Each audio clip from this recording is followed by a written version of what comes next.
Tony Dunn, ain't nothing to it but to do it, brother. Let's roll. In a world where Carolina Panthers fans have an insatiable thirst for Panthers news and opinions, only one podcast roars ferociously. It's the C3 Panthers Podcast. Boo. Happy Halloween, folks. Trick or trade, man. Good Lord, it's Halloween.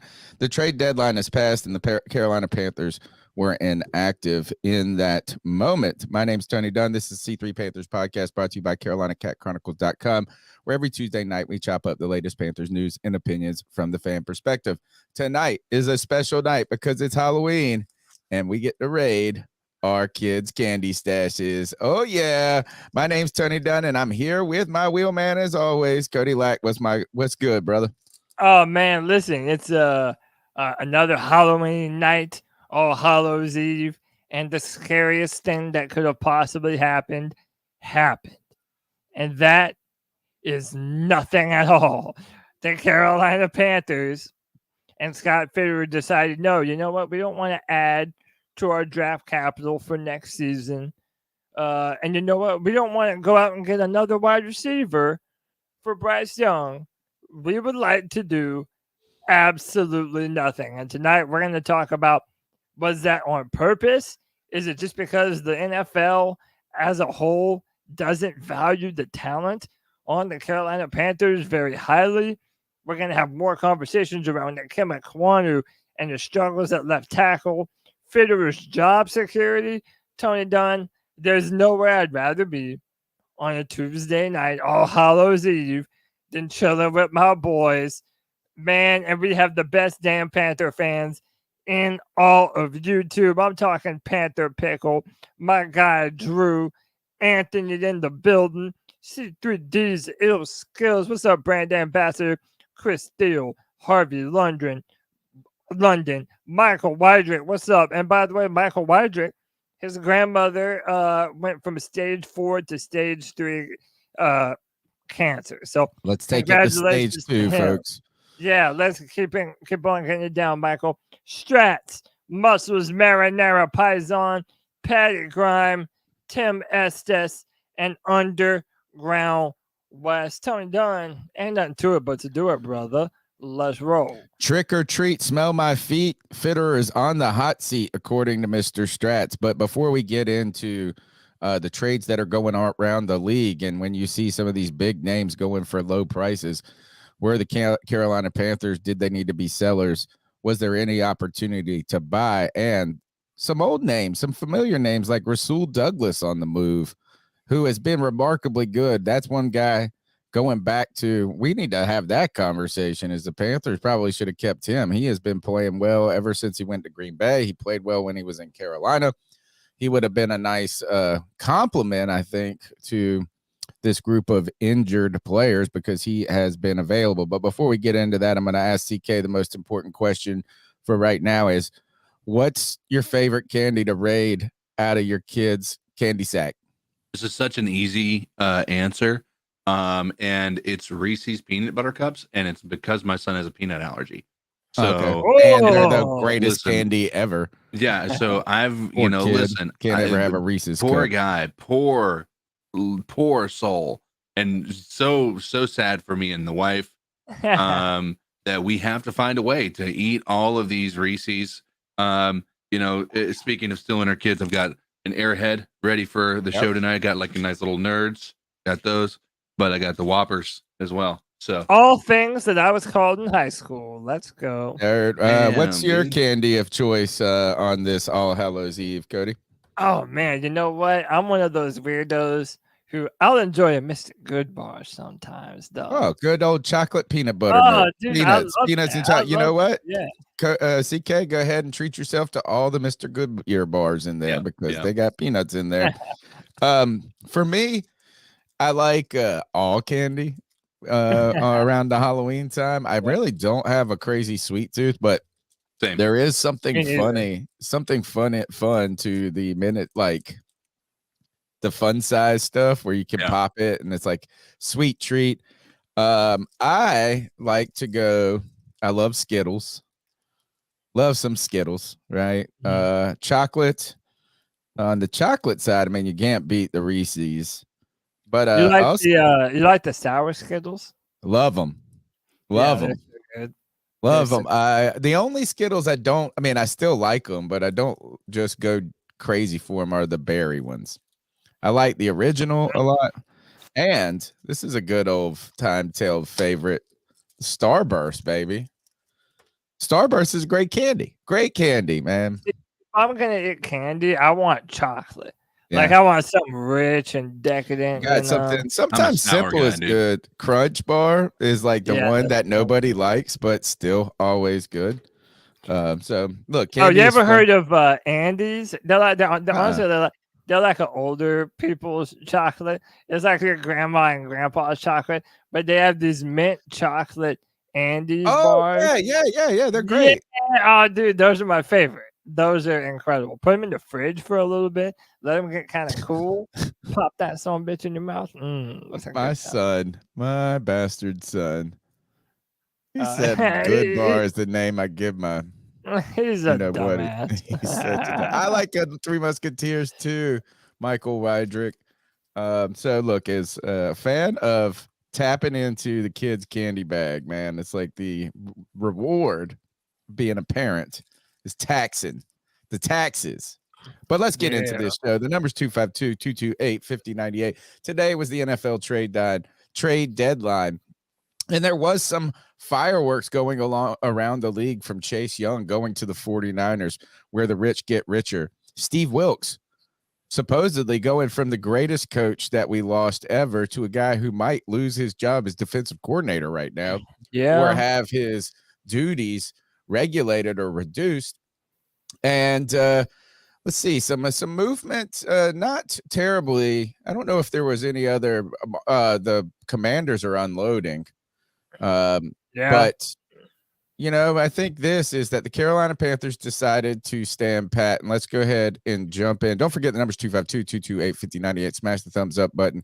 And reminder, show brought to you by calderalab.com/C3. Caldera Labs is a twice a day skin regimen for men that helps you rejuvenate your look. It's a facelift without having to go get it surgically.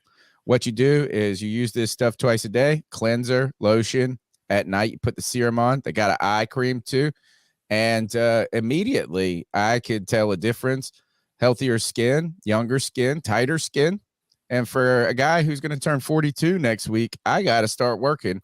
I'm working on this dad bod continuing, guys. So calderalab.com/C3 is the way to go if you want to invest in yourself, your appearance, and continue to stay looking good, looking fresh. Like we hope the Carolina Panthers continue to look fresh after their first W. Go to calderalab.com/C3 use that /C3, get 20% off your first order. Guys, I think they say, speaking of Michael Weidrich, he said that his grandmother is getting, is showing improvement. I don't know the correct words to say from going from 4 to 3, but good news, better than worse news. But November is Cancer Awareness Month. This, speaking of working on our dad bod, I'm going for a big time challenge, guys. 3,000 push-ups in the month of November. 3,000. 3,000. So how many does that break down? 100 a day. 100 a day.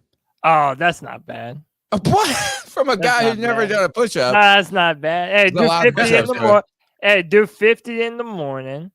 Do like 20. Yeah, you could do 50 for dinner. You could do 50. I mean, 50 for breakfast, 50 for dinner. You could do a couple of snacks. You could do a couple of 25ers, 4 25ers. Or do like 50 in the morning, 20 in the afternoon, and 30 at night. Yeah, you can do all those things. So working on that. Been practicing already. And trying to get stronger like the Carolina Panthers are.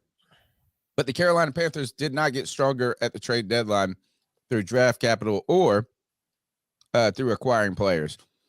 This is the headline from Panthers Wire. By the way, Starburst, not the greatest candy to do while you're doing a podcast. Panthers stand pat, make no deals before the trade deadline. Guys, what do you think of the Panthers' inactivity today? Go ahead, okay. I don't hate it, dude. We've been a pretty active team since Fitterer took over, and our team hasn't been better. Honestly, felt like it's gotten worse in a lot of ways. I am perfectly fine with taking this year, taking what we've got, rolling with it, and moving on. I second that. I think that's a good move, as all the dads have mouths full of candy. Dude, I mean, even going into yesterday, I knew that nothing was going to happen. Like, I knew that we weren't going to make any moves. Now, was it the right move or the wrong move to not make moves? I do think it was the right move, because let's be real. The Carolina Panthers were not about to get a first-round pick for any of the players on their team. Even if they got a trade for Brian Burns, it wasn't going to be as much as they got for him last year. So that would have left them with even more egg on their face. And they would have to replace another edge rusher on the football team. So the draft capital thing is kind of minimal. And then number two, like, to go and bring a player here, like, yeah, a lot of us wanted to do it. But then at the same time, giving up valuable second and third round picks when you're already lacking for picks, it's a tough sell, man. And then we're wondering what receivers are worth it. A lot of people, since the Washington Commanders are in the middle of a fire sale, a lot of people wondered, well, why didn't we inquire about Terry McLaurin or Curtis Samuel? Why didn't we try and get something done? What no Curtis and Samuel. On it, hey, man, you might not. Why? I don't, because he's hurt all the perfect time for us right now. Oh yeah, you mean like unavailable? Like he's a part-time player, man. You think Dante Jackson's bad? He's just as bad. Well, I don't know his injury history since he's been in Washington, but he's been unavailable a lot. Fans were upset that we didn't do anything before the trade deadline. And listen, everybody was going to have problems with it anyway.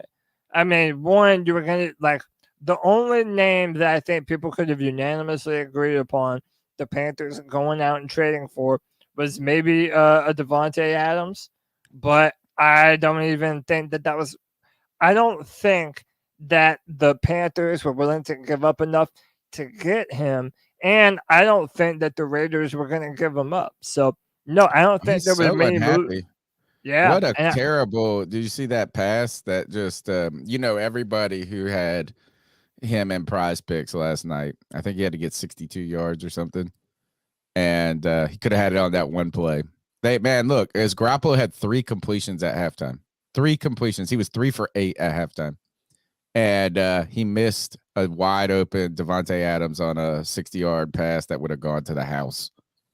And that would have covered everything right there for Davante Adams. He was furious. Yeah. He's furious. He was open a couple times last night. Let's go to Mike K, who has been covering the Carolina Panthers for the Charlotte Observer. I am a Charlotte Observer subscriber. C3 is. And you should consider helping your local newspaper as well. Mike K says the annual trade deadline has passed. The Panthers have apparently stayed static. Wise to not trade future cost-controlled assets for aging or short-term rental players. But unfortunate they couldn't add to their draft nest egg in 2024. For me, is a lot of the names that are out there and are exciting are guys who are going to be up for contract, right? And look, we can't even get a deal done with the guy on our team who's going to be up for a contract, and that really seems to be important to kind of the future of the Carolina Panthers and Brian Burns. So going out does it look sexy to say, good Lord, we could have gotten Chase Young for a third. Yeah. I wonder why would that not have been, if you're the Commanders, are you not reaching out to the Panthers who have probably a better value at third round? You would want to trade him. If you were going to get a third round, wouldn't you want to get it from the Panthers as opposed to the 49ers? Yeah. I don't think the Panthers should be or want to be interested in a player for a third rounder. Well, you would have to say this is that you were going to sign him.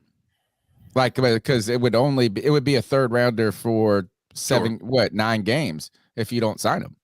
Right. So maybe you could sign and tag.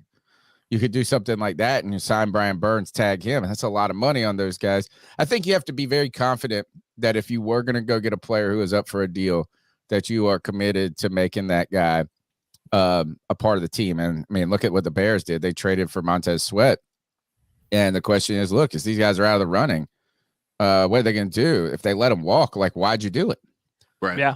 So I think that's going to be the thing with the Carolina Panthers and getting some guys that are like a Jerry Jeudy, that are like a Chase Young, these players that are in that 4th or 5th year that you need to do, that you're going to have to make a decision with. And with Chase Young, that's a really it's perfect for the 49ers. You can't beat it for the 49ers because these guys have the opportunity to be a Super Bowl team.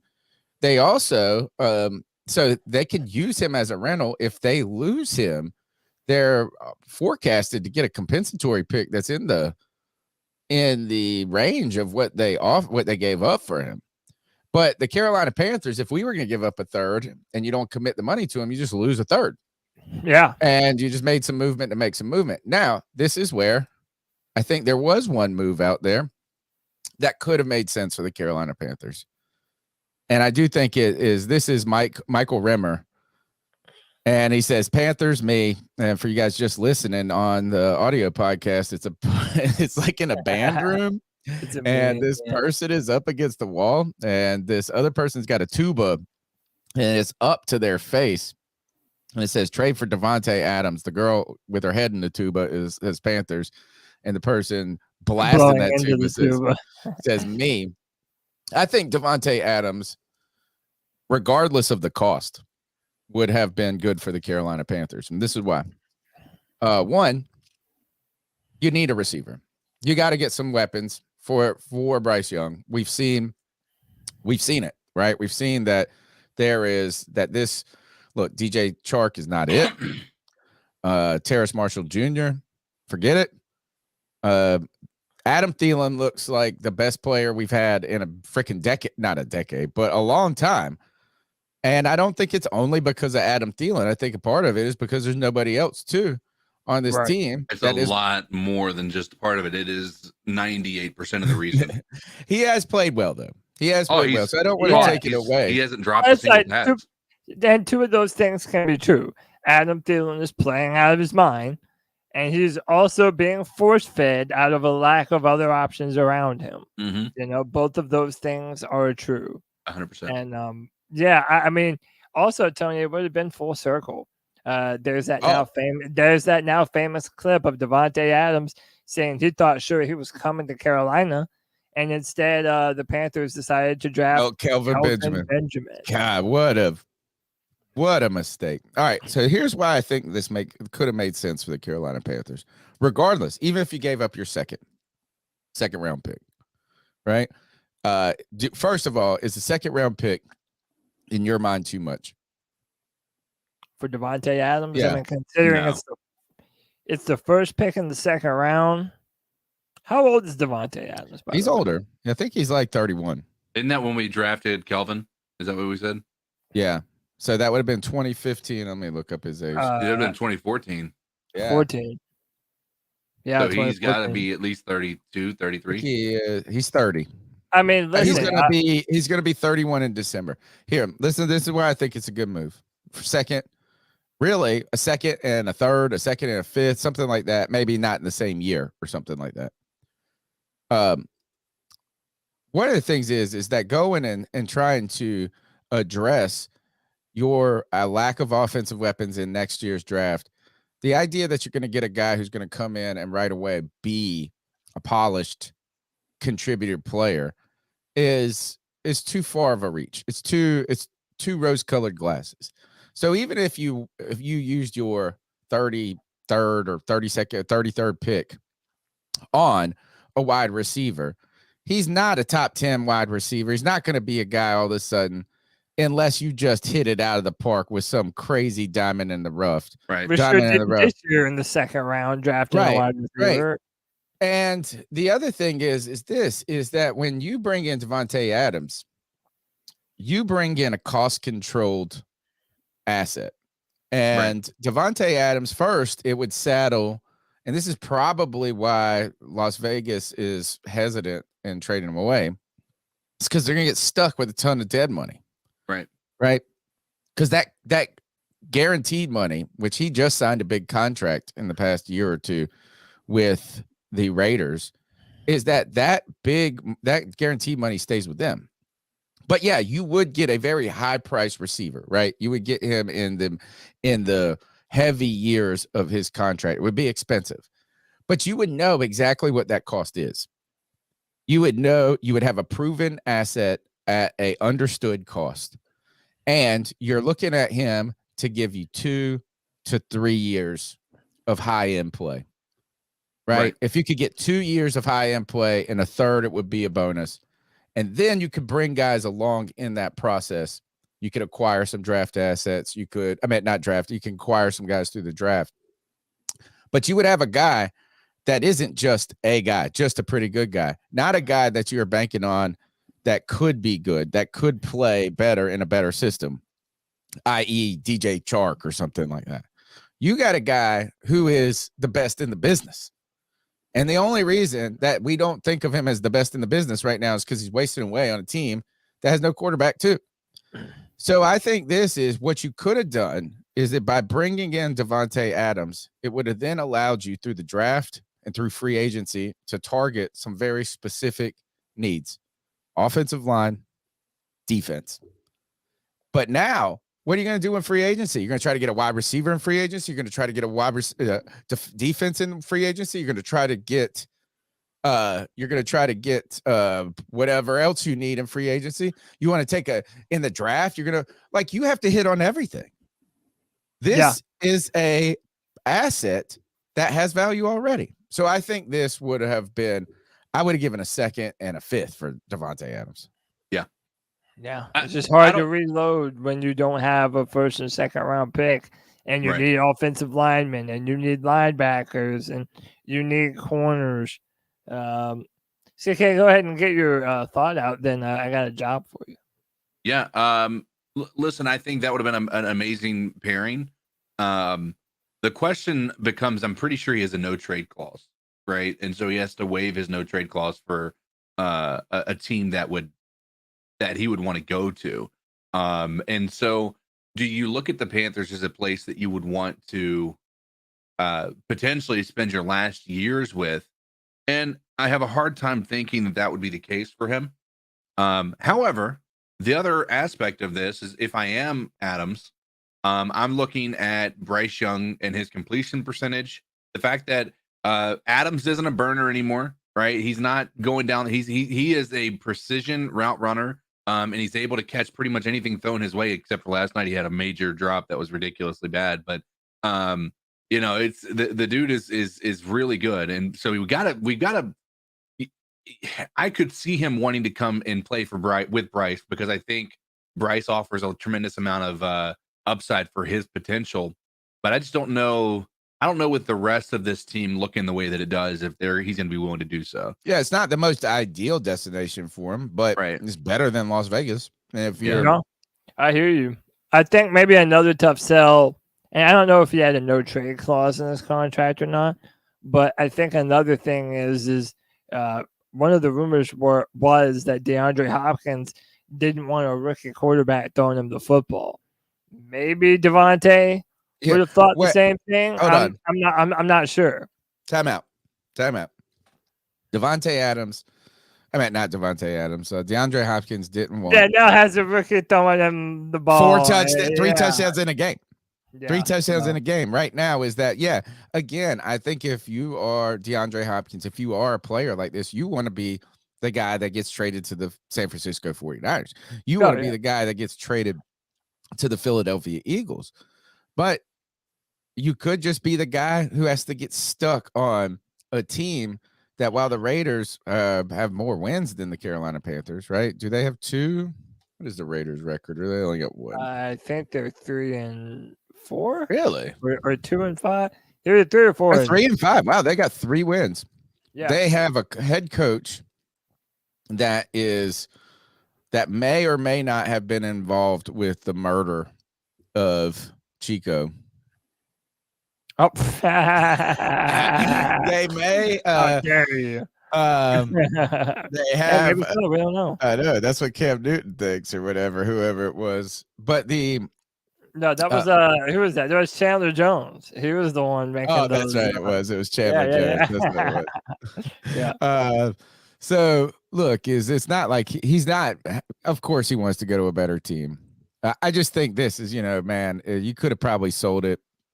But you know what? Obviously, they didn't want to move him. The Carolina Panthers weren't there for it.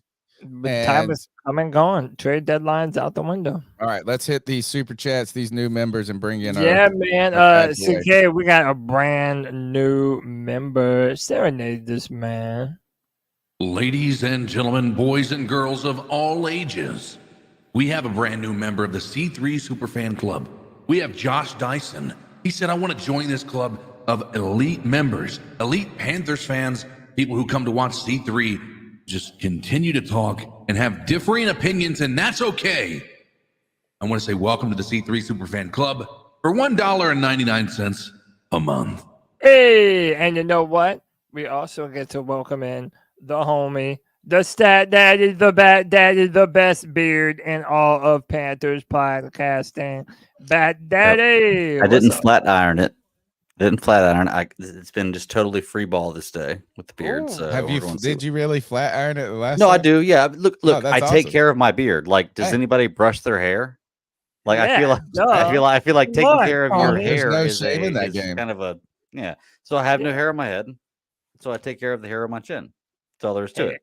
If you have a beard like that, you have to take care of it. That's a great time, Greg. Of course. Yeah. Greg, that's a great time to remind everybody that the C3 Panthers podcast is brought to you by manscaped.com and who has taken a real step up this Halloween to bring your face the cleanest shave it's ever seen. So this season, no need to toil and trouble. Manscaped's all new Handyman is the best way to get rid of that stubble.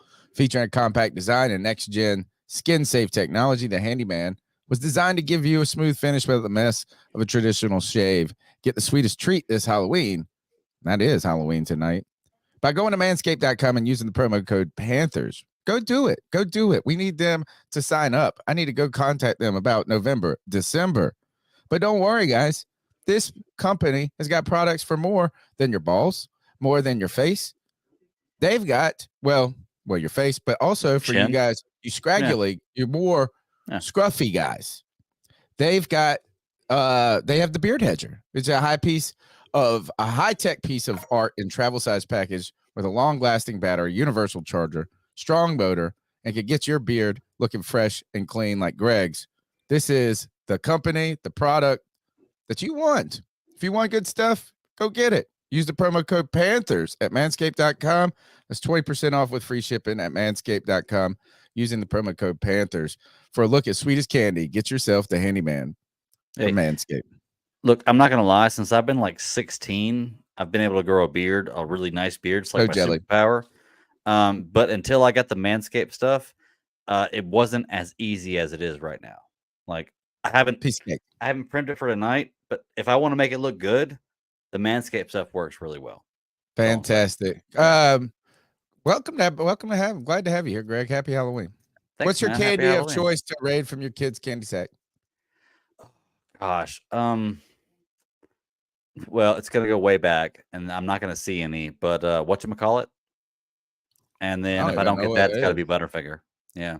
Oh, Butterfinger. Get stuck in your teeth. But whatchamacallit is non-existent now. Like, you don't see that. Kids don't love those now. That's an 80s candy that is fantastic. Is it one of those like taffy chocolates or something? No, it's like a wafer chocolate caramel. Oh, okay. Whatchamacallit, yeah. So, all right, Greg, welcome to the show. We've been rocking and rolling. The Panthers did not make any. They were not buyers or sellers at the trade deadline. Any thoughts on that?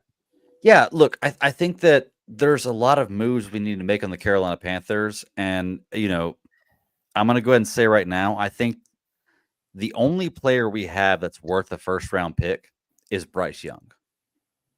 Okay? To be honest with you. Like right now, based on the way the year's going, the only player that we're going to get a first round pick for is Bryce Young, and I wouldn't do it. Well, of course I don't think you're going to get, unless you can get a top 1 or 2 pick, like number 1, number 2, you're not going to get a better first round pick than Bryce Young. Like it's not going to happen. But nobody's going to do that. That's like ludicrous to even think about. What about Brian Burns? It is, yeah. I think you don't think you can get a number 1 for him? Huh? But Brian Burns, not worth a number 1. I don't think so. Not this year. I think that before this year he might have been, but he's proven this year that he's not that guy. I think he's good, but I would sign Frankie Louvu to a contract with Bryce Young, or not Bryce Young, Brian Burns, to be truly honest with you. But no, I think that Bryce Young is the best offensive weapon we have right now. He may not be the most elite thing, but he has potential. He's growing every week. There's no point in trading anything else other than him, and I would not trade him right now, to be honest with you.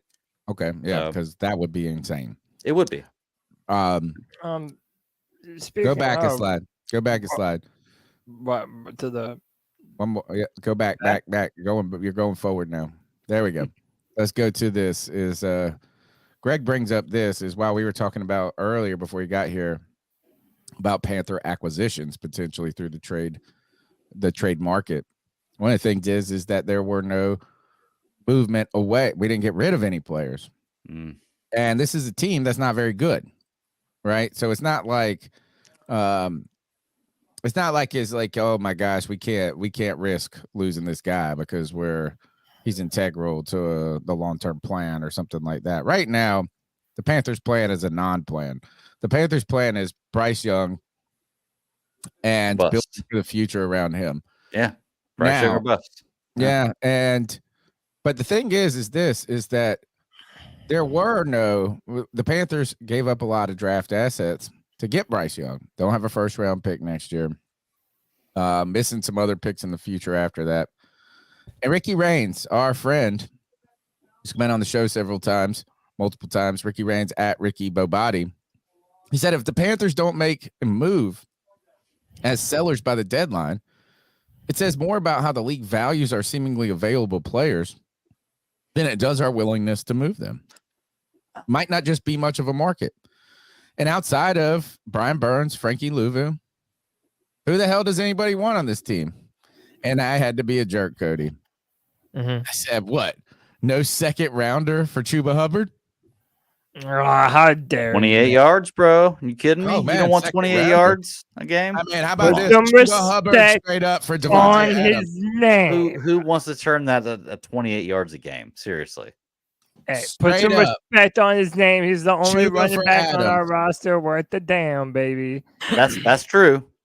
I'm not saying nothing wrong about that. Yeah, that does not. But that does not mean he's good. Okay, just because you're the best of the dumbest people doesn't mean you're smart. He damn sure is running behind this trash offensive line. He damn sure ain't bad. I tell you that. Sure, 28 yards is great. Are you kidding me? I was thrilled. Oh my god. Yeah. I was thrilled by it. Well, the idea is better than Cameron or this Payne. I'll tell you that much. Sure, maybe. Still not good. No, he's not. Still not good. He for sure is. Harvey London says Derek Brown, maybe. And I think don't trade Derek Brown. Nah, I think that's the issue is that the Panthers are so devoid of talent in so many spots that really getting rid of any talent on your team right now is counterproductive. All right, Derek Brown, you got another year or two with him under contract. You pick up his 5th-year option. You really do need to be trying to find out how to lock up Frankie Louvu. Yeah. You need that, right now we're talking about, and Jeremy Chin's injury, I think hurt a lot, but I don't even know if he would have commanded a lot. You weren't seeing a lot of them. Your Panther fans are living off of what he did in year 1 and year 2, but that's 2 years in the past now. And the film and the tape and the productivity, unless a team is just in complete need of a hybrid linebacker, teams like this, they went out and got Rasul Douglas. Somebody needed a corner, and the Bills, by the way, we have a relationship with the Buffalo Bills, right? There is a history between Brandon Beane and the Carolina Panthers. If he wanted Dante Jackson, he played with. I don't know if he would have. Dante might have been after. I think it was their regime, but still, is that they've been keeping an eye on the Carolina Panthers. If they wanted Dante Jackson, we could have made that happen, but they didn't. Right. Look, I'm telling you, I think the absolute best thing to do, and I said this a week and a half, maybe 1 week, 2 weeks ago, and I'm still sticking by it, is you build this team. Look, we need to commit to a rebuild.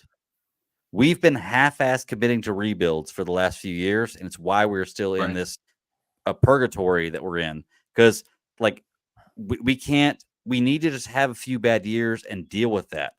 Chuck it out to have a few good years. We need to commit to Bryce Young and Derek Brown and build around those two guys. This is our guy on offense. This is our guy on defense. For the next 3 years, we're going to build around them.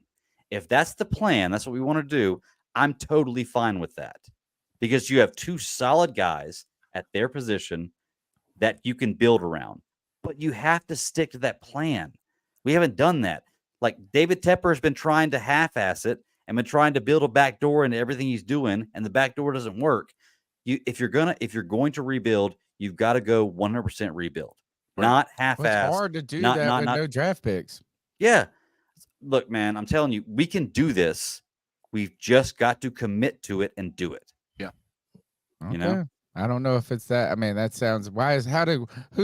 What kind of Halloween costumes Greg got on? Mr. Optimism here? No, I'm where's Mjolnir? It's over there. I'm worthy. Let me go grab my Mjolnir. Actually, I'm part of the Green Lantern Corps. There you go. Okay. But I'm in the I got the polo shirt. We got an imposter. We got Greg. We got a good mood, so I'm Greg. Green Lantern corporate. So I'm there you go. Good mood, Greg. Hey, let's hit these new members, these super chats up, and then take us into some cat calls, Cody. Yeah, man, we got some super chats from a couple of assholes, dude. You know, White Chocolate Decaf says, thanks, Cody, for the free W in fantasy next week. Cody, I was pulling for you this week, man. I was, dude. I was pulling for you so bad. I was so close, man. Like, I don't know what I gotta fucking do. Like, I had one of the best days I probably could, and it still didn't get a W. The next man up is a guy who Miranda Cosgrove doesn't know exists at all. C3 Anthony says Panthers won a game before Cody and Dynasty. Y'all are a bunch of assholes. And Anthony again says keep everyone fire fit and help Bryce. Simple. And CK, we got one more for you, brother. Ladies and gentlemen, boys and girls of all ages, welcome once again another member of the C3 Superfan Club, Stephen Bailey. Welcome in, my friend. Hey. The C3 Superfan Club, for just $1.99, continues to grow this community and give us opportunities to share back with you guys. Not only do you get the cool tag in the chat that says, hey, I love this. I love being part of this community. But you also you get the cool emojis. But more importantly, we give you some cool opportunities, whether that is early access to the film rooms or great time for these members to jump in right now because they have an opportunity with just one touchdown. We're one touchdown away from picking and selecting someone out of the C3 Superfan to get a Jonathan Mingo jersey. The Mega Mingo card is pretty dang getting full these days. Now, my question to you guys is, did we get anything? Did we have a fumble recovery in this game? We did. Oh, okay. Let's see. We did. Yeah, that was the Dante Jackson punch out. Okay, so we got to do this. Let me do. Oh, wrong copy. Copy that. All right, so we got a fumble. Oh, well, guess what? You're never going to get 100-yard rush. Yeah. Or Mingo touchdown. You have a better chance of getting a win on the road.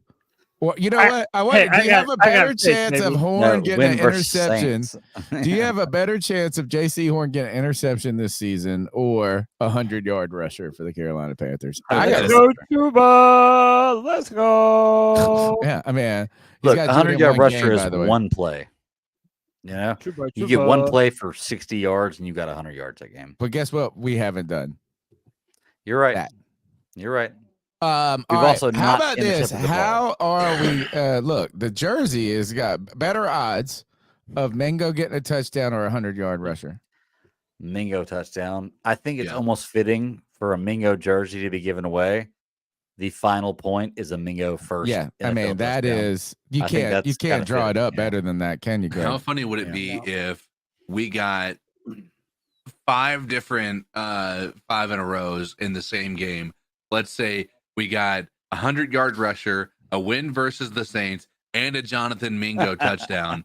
We would have like 6 of these rows taken care of. That'd be crazy. We're giving away 3 jerseys then. Oh. And then if you get a horn interception too, that's 4. I will give away. We'll do 3 jerseys if that happens. And I also got some news, boys. Gosh, you're right, CK. We might have to give away 4 jerseys. If that happens in one game, I'll do 4 jerseys. I will.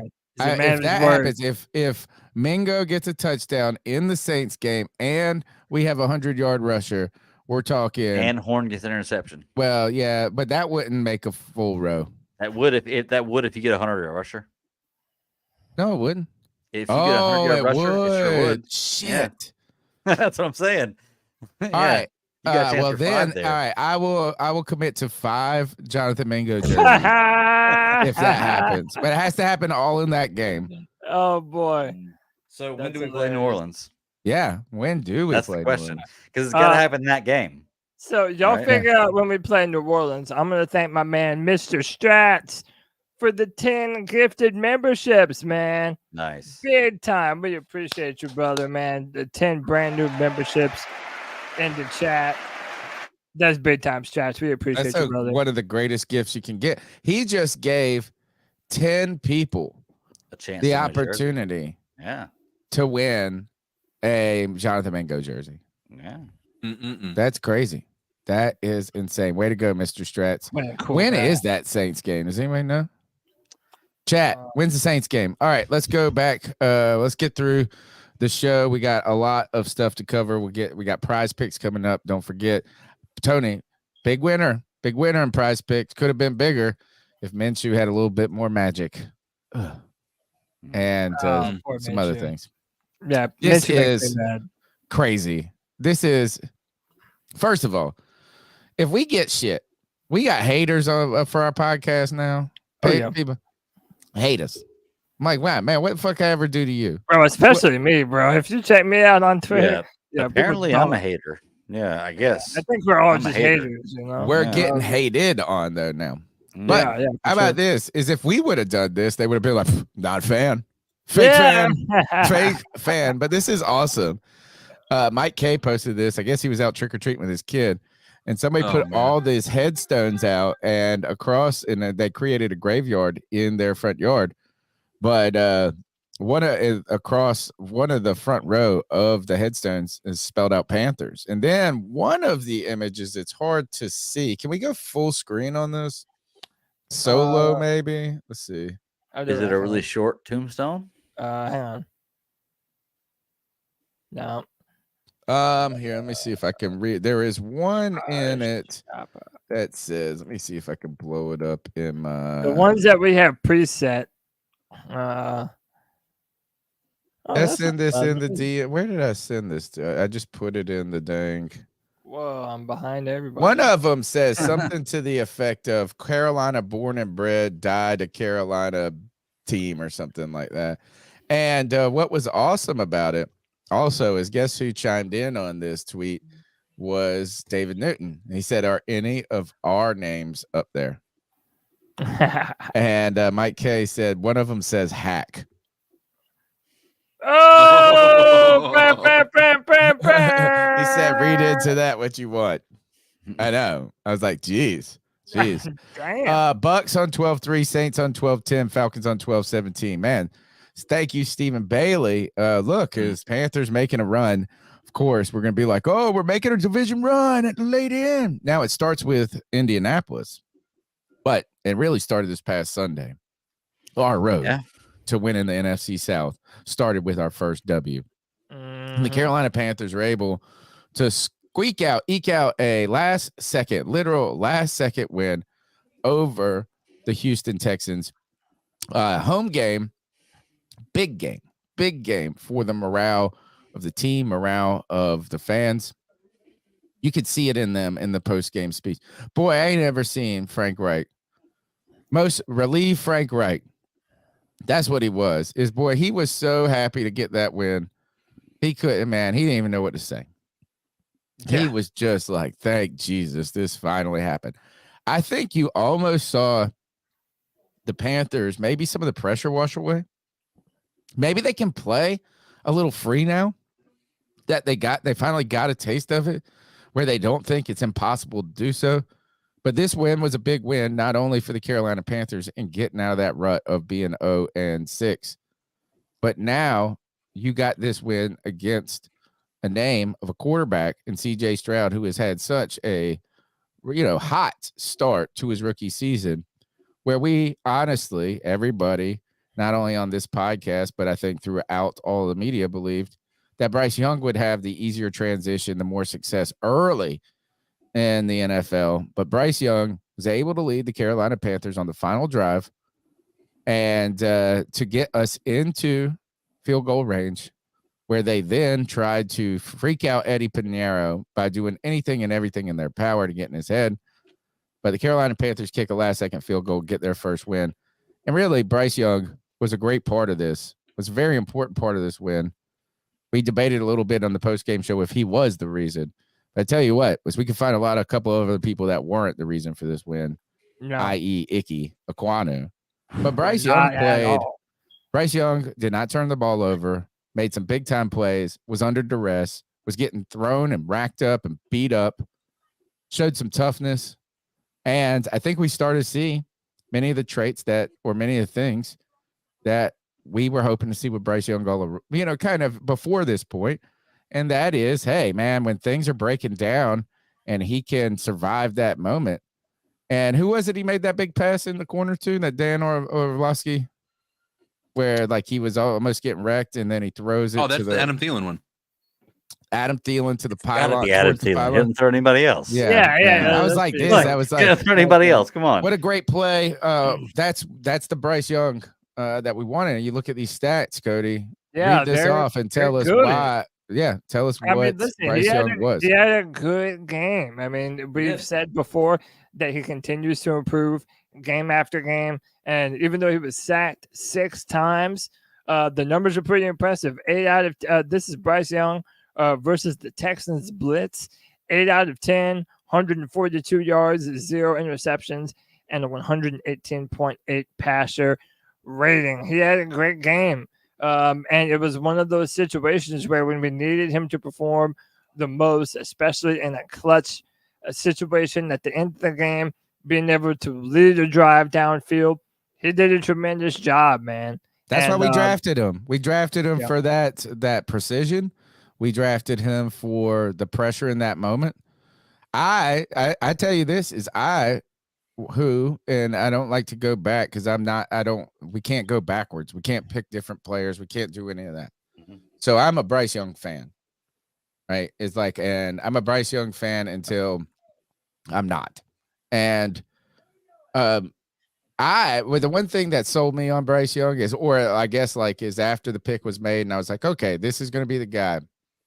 And it was right, probably even a couple of days before when they started showing that clip against him in Auburn. Was it Auburn, Cody? I always ask you this. Every single time I bring this up, I ask you, what team was it? It was. And you know what? No, I'm being shamed in the chat, and I need to be. Our very own Paisan with the $5 dono a while ago. I apologize, brother. Well, look, now that we're having the discussion, it's better timing. We saved it. We chambered it, bro. Everything is for a reason, man. Perfect timing. Can we finally stop the Bryce versus CJ debate? We got a Bryce Crispy treat, not a CJ strudel. This is the first Bryce Crispy I've heard. Right? Yeah, maybe so. I had not heard that one. I like it. That man's a poet. Didn't even know it. We heard Bryce Cream before. Can I just say this real quick? Just to make myself clear and concise. I see some of my number one haters are already in the chat. I think Bryce played a really good game. I still do not believe that Bryce has had a breakout performance this season. And I'm not even blaming that all on him. I think that, as we've all stated many times before, we don't have great receivers. We clearly don't have great protection. So I don't even think that it's capable for him to truly have that breakout performance. I hope he does. I certainly hope he does. But I feel like I'm being fair and balanced with my assessment when I say that he had a great game and he continues to get better every week. I do think that was a team victory. That was a victory that the offense and defense earned in tandem. Yes. Listen, that was a team victory because while Bryce Young was a big part of that victory, any quarterback in the NFL could have scored one touchdown and drove for a field goal drive that the running back ran for over half the drive that game. Any quarterback in the NFL could have done that. They did that all this week. I'm pretty sure every quarterback in the NFL that played this week scored one touchdown and drove at least a 40-yard drive that had half of that picked up by running yards. So that's why I don't say Bryce Young is the absolute reason. He's a good reason we won. He's definitely a reason we won. And we need him to be that kind of guy. Look, man, Bryce Young, like I said, Bryce Young and Derek Brown are the two people we should build this team around. Period. I'm sitting here talking. I'm muted.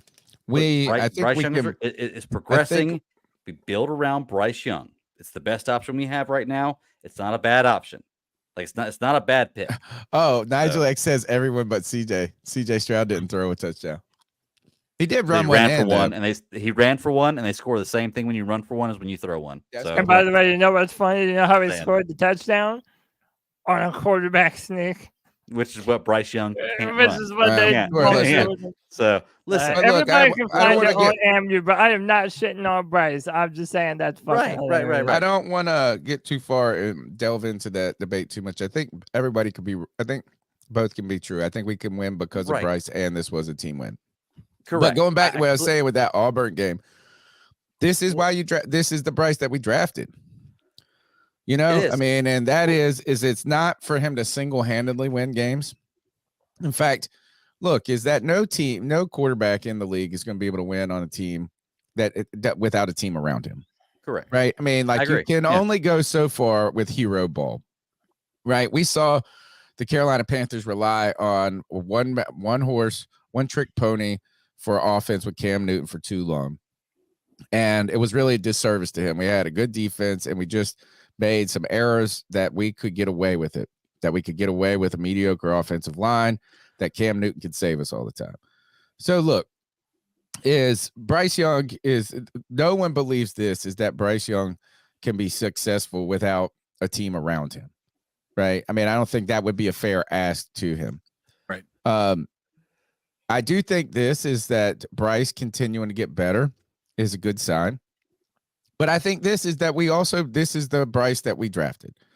A guy that was going to be, be able to handle a game where he's getting pressured a lot, make quick decisions, be accurate with the ball, and under pressure, find ways to succeed. Right. And while this wasn't pretty, while it was you only score one touchdown, while, it's a 15-13 game or whatever it is, or he threw for one touchdown, whatever other way we got the other points. The point we got a touchdown, 2 field goals, and how do we score? Touchdown, missed extra points at 6. Then we got 2 field goals at 6. We have 3. We got the game winner. 3 field goals? Yeah. 3 field goals. Okay. Yep. And can I say too, like you asked Tony earlier, like what does Frank Reich say when he comes into this meeting or that comes into this room at the end of the game, in the locker room where they won the first game? And like in his back of his mind, like you said, like it's like, why can't we do this before? I think in the back of his mind, it's like, why couldn't I have won one of the first 6 games we played scoring 1 touchdown? Because I would have won all of them. True. Like that's got to be in the back of his mind. It's like, I would have won all my games if I could have scored 1 touchdown and 3 field goals. I am just I don't care if it was Bryce's best game, worst game, which it was his best game of the season. Like, let's just be honest about the game before that. Statistically, was his best game of the season. I don't care about statistically. For the same yards and 3 touchdowns. It was. Did he have any turnovers in that game? I don't think so. I think that was his game. I think before that he had a fumble, but the game last game he didn't. Okay. So, well, I think this was his best game, particularly because of the duress he was under. Yeah. And I would say this is what a great time to have a win, because that's what we really need to be. I won't say sell, but man, this podcast, you want to think that the animosity between Cody, Greg, and Nigel is high now. Imagine if CJ would have won that game. Right. So I think this is Nigel wouldn't be here if CJ would have won that game. Oh, stop. He wouldn't be in the chat room. He would not show up if CJ would have won the game. No, I already know that right now. Don't be like that. Don't be like that. I guarantee it's what would happen. So that would have been, we would have left that to G, baby. He wouldn't be here either. My kid, by the way, just jumped off some candy. She said, "This is my deposit for the week." My older daughter, my middle kid. Awesome. She said some of your favorites. She brought me Skittles too. Nice. But I think this was it was important for the team. It was important for us. Yeah. It was important for Bryce, important for the narrative. And while it doesn't settle anything, nor do we need it to, I continue to say this, is I want Bryce and CJ both to be good. I think it's good for the NFL. I think it'd be good for the Carolina Panthers. I think it would be good for the storyline. I think it'd be good for the podcast. Yeah. So, I'm excited, very excited that we got our win. I think it's kind of a monkey off your back. Absolutely, man. Yeah. Oh, absolutely. 100%. It feels good. And as a win, as a byproduct of Bryce playing better, we kind of hinted on this earlier. Dude, Adam Thielen's having a career year, man. Like the dude is just, balling out of control. He's our main option. He has 70 targets without a drop pass this season. Top 10. That's the first. Yep. That would be first in number the NFL. one overall in that regard. Yeah, that's number one to do that. Adam Thielen has averaged 103 yards per game the last 5 games. Very fortunate to have a reliable vet to acclimate Bryce to the league. And, man, thank God for Adam Thielen. That's the only really good signing that you can say Fitterer made this past offseason was bringing in Adam Thielen, a crafty veteran for Bryce. And, man, if we didn't have Adam Thielen on this team, bro, we would Bryce be is up in trouble, shit dude. creek without a paddle. For Dude, sure. Everybody who wants to get rid of, wanted us to trade away Thielen for some picks, dude, that is if you it would have been criminal to Bryce, but if you want to ruin your rookie quarterback that you just traded the farm for, go ahead and you give him a left tackle that can't block. Right. Sorry. I do. Can we address this comment? Can we go back? I do. Which one? Dimitri Kontos. Mm-hmm. Well, first, I want to thank everybody. First, I want to thank all the people that don't agree that we celebrate Bryce enough or whoever. Also, look, I'm thankful for anybody who gives us the time to listen to the podcast. And I think the podcast benefits from multiple opinions. And in fact, that's what I love about our podcast is so a lot of times, or at least one of the things I enjoy about it is we argue with each other like brothers. Mm-hmm. A lot of times. To the point where there's a couple of times where we get secretly mad at each other. If we all agree to be boring. Yeah. Right. If we all agree. Exactly. So look, I want to thank Nigel XL. I want to thank who else? Y Big Jordan. I want to thank all these people for their opinions, their input to the show. Dimitri said this. He said, I'll put it back. You all have such negative undertones with Bryce. The guy's 5'10", no weapons, no offensive line, is still holding his own. You can't. I want to remind everybody that is that we don't share a single an opinion. Right. Is and I know that's hard for on Twitter and things like that, but you're listening to the show and there are multiple opinions here. Right. No one agrees. Even Cody and Greg aren't on the same lockstep. CK and I aren't. None of us are lockstep. Mm-hmm. I sat here and just celebrated, I thought in many ways, the moment of Bryce Young's win and how good he was in that. And this is what we drafted him to be. I don't think that's a negative undertone. I can understand how you can see that potentially in some of the hesitation that comes through in some opinions from different people. But to start your comment off and say, y'all have such negative undertones, and then say the guy is 5'10", Isn't that like a backhanded? Like, and what also, is that? Right. I was say I'm not racist, but I'm gonna talk about this black guy. Dude, Why bring up these blacks? But also, it's one of those situations where if you've been listening to this podcast for any length of time, when have we ever not said that? When have we ever not said that the offensive line is trash? When have we ever not said that there's not a lot of wide receiver help? Like, nobody has come out and just said, oh, Bryce is the worst thing on our offense. That's the reason why we're losing this and that and this and that. Right. Nobody is saying that everything around him is perfect. But I also feel like we're more level-headed than a lot of other pods because we don't do this pom-pom waving where it's like, yes, we've already seen everything that we need to see and want to see from Bryce, because we haven't. We still have not seen that consistent downfield passing attack. And by the way, we're not even blaming all of that on him, but we're not going to give him credit for doing that yet until he starts to do that more. We want to see more. We've been through 5 seasons in a row of losing Panther football. Like, nobody's just in the mood to give grace to someone when they haven't earned it. Bryce has been playing better every single Sunday, and we're happy that he is. And it's miraculous that he's doing so in spite of what's happening around him. So I wouldn't say it's miraculous. I don't think that we've ever been unfair. And again, mind you, we all have different opinions. That I don't think any of us have ever been outright unfair about Bryce and his performances. I don't even think it's what were the words you just used? Unfair to say that he had a miraculous.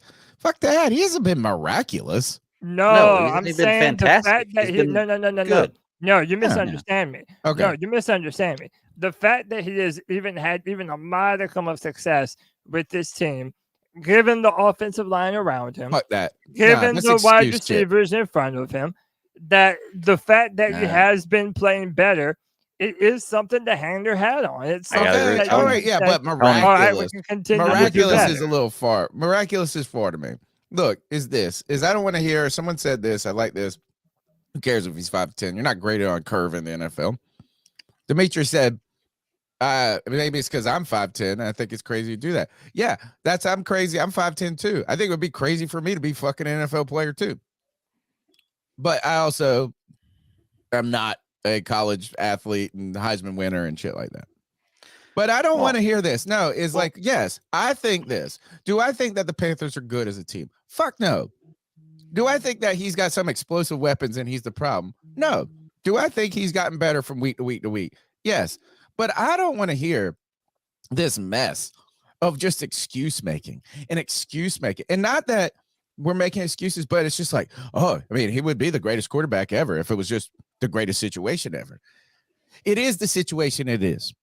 These are the players that it is. And this is like, so, it's just, I think this is all the same shit that people said about it. And look, I'm praising Bryce Young. I'm praising him from getting better to better. Mm-hmm. And I think he's a victim of what he is a victim of our personal history with quarterbacks and failure in this system. Carolina's failed him more. And the fact that we traded up to number one. We put so much expectations. We put so much on him. Yeah. You know what I'm saying? Or not on him, but we expected. So it's kind of like this is like when you go into a movie and you believe it's going to be the greatest fucking movie in the history of the world, and it's just very, very good. It's like it's hard to live up to that. So look, is that number one picks are either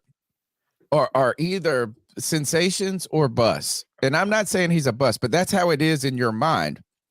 And in this case right here, I'm just tired of this, just always finding a reason of why it's better, but it's actually but it's not. It's like the ifs and buts. Well, and I want to turn it just real quick to Terrace Marshall Jr. I heard that shit over and over and over about fucking Terrace Marshall Jr. He's just so good. It's just coaching. It's just all of these reasons why Terrace Marshall Jr. isn't successful. So look, I think Bryce Young is shown success, right? I think he's been successful in this to a certain degree. But I also don't want to make it be like, he is the number 1 overall pick. So yes, would he be better if he had weapons? Yes, would he be better? Should he be better if he had weapons? Should the numbers be higher if he had a better offensive line? Should we be winning games if our defense didn't fucking suck? Yes, yes, yes, and yes.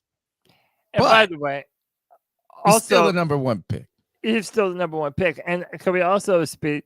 Again, I don't want to spend the entire pod on Bryce, but like there are 2 sides to every coin.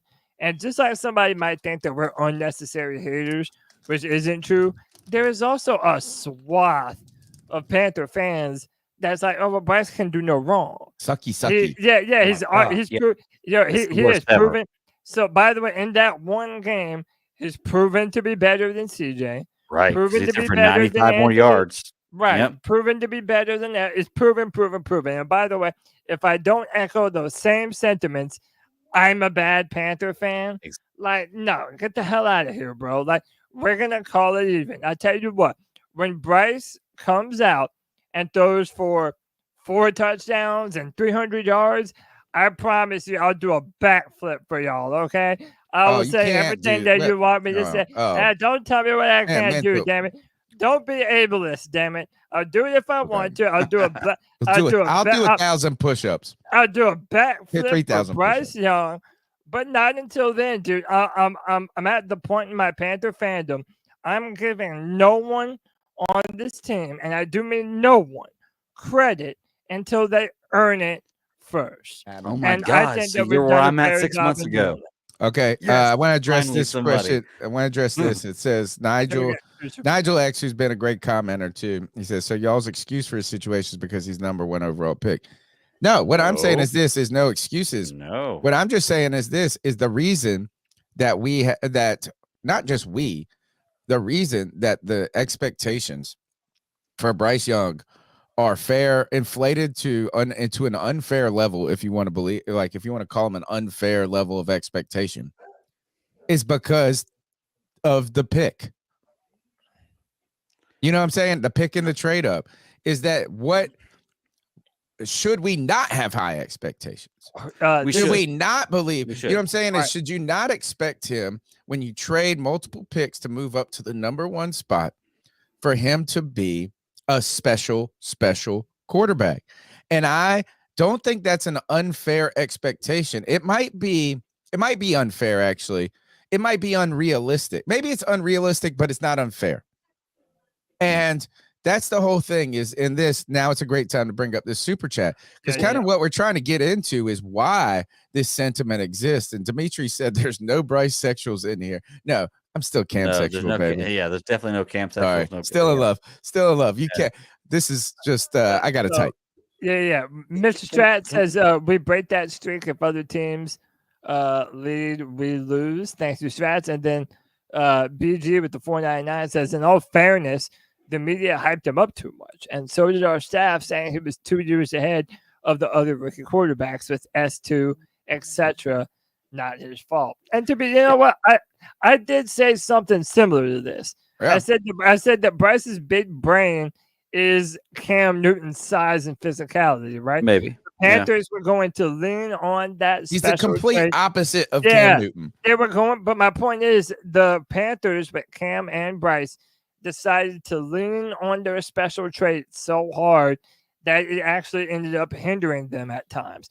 For Bryce, that's happening a little bit earlier in his career than it did to Cam, but they put too much on him too fast, or else they wouldn't have had to try and simplify the playbook at points during the season. I do think they have a good thing going with Thomas Brown being the play caller and Bryce under center. Damn it. I just missed the special on PrizePicks, guys. It just ended. Let Greg get off, and then we'll do the read for PrizePicks. Okay. I don't think that we're giving Bryce Young. I don't think that Bryce Young is like. I hate this, man. I have it right on my tongue, and then I can't get it out when I want to get it out, and I can't remember what I want to say. I think that we're gonna have to keep going. I've got to. It happens to me all the time. I just can't remember. Nah, I thought I saw a Jimmy Clausen super chat in there earlier. Did we miss that one? Jimmy Clausen? Somebody said something. All right. No. Don't forget the C3 Panthers podcast is brought to you by PrizePicks. PrizePicks is the #1 daily fantasy football sports app where you can use your skill, your understanding of football, and you can pair it against our lack of understanding of football from the podcast.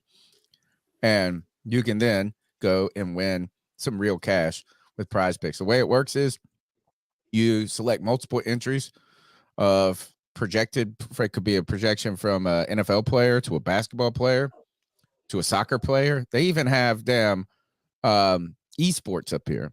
We just missed a great deal. They had a Halloween special. DeAndre Hopkins, 36% off. All he had to get was 30-something yards this week, and it feels like he's about to get hot right now.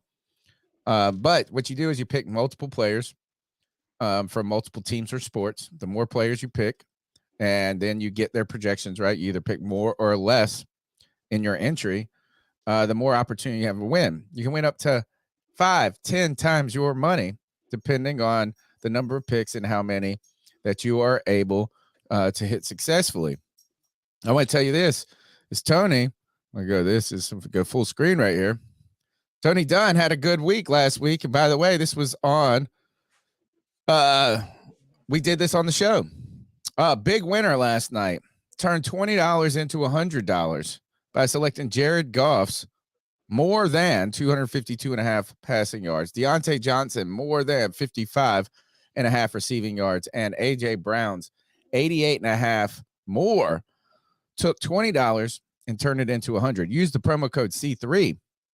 And on your first-time deposit, they will match you up to $100. So you put in $100, they'll match you $100.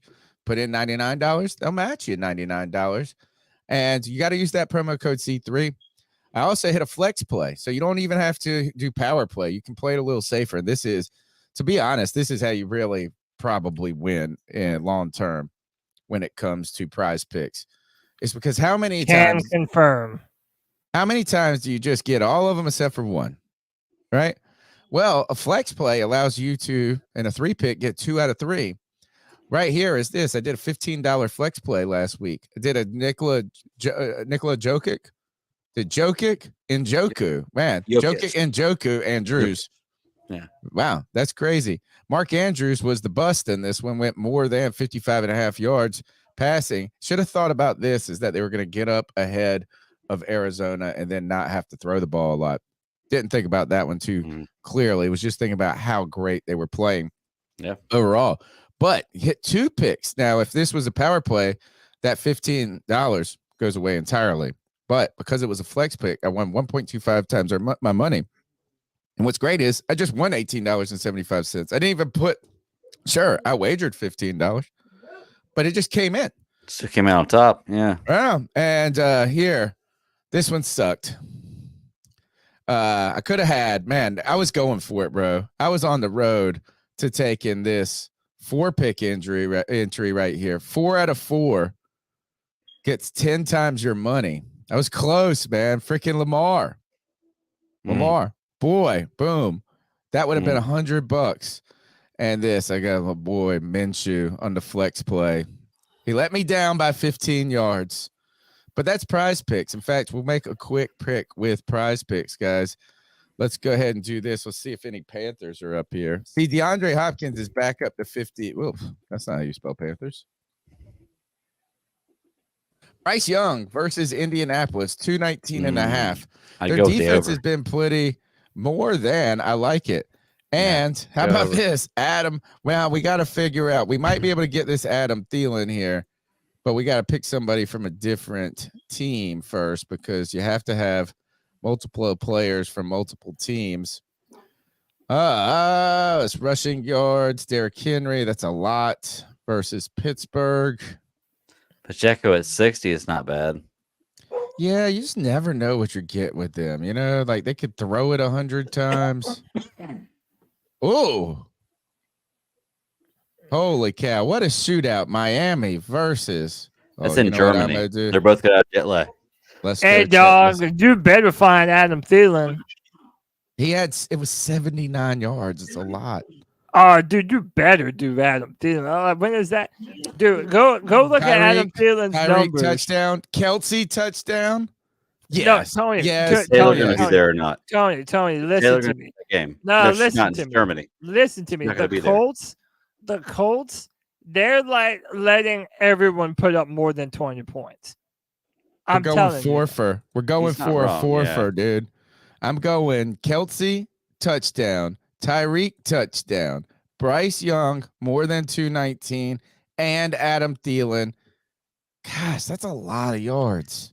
If Bryce gets more than 219, Adam Thielen's definitely going to have more than 71.5. So if you're going to go with one, the other is a for sure. All right, we're going for it. We're going to put 20 to win 200 right here.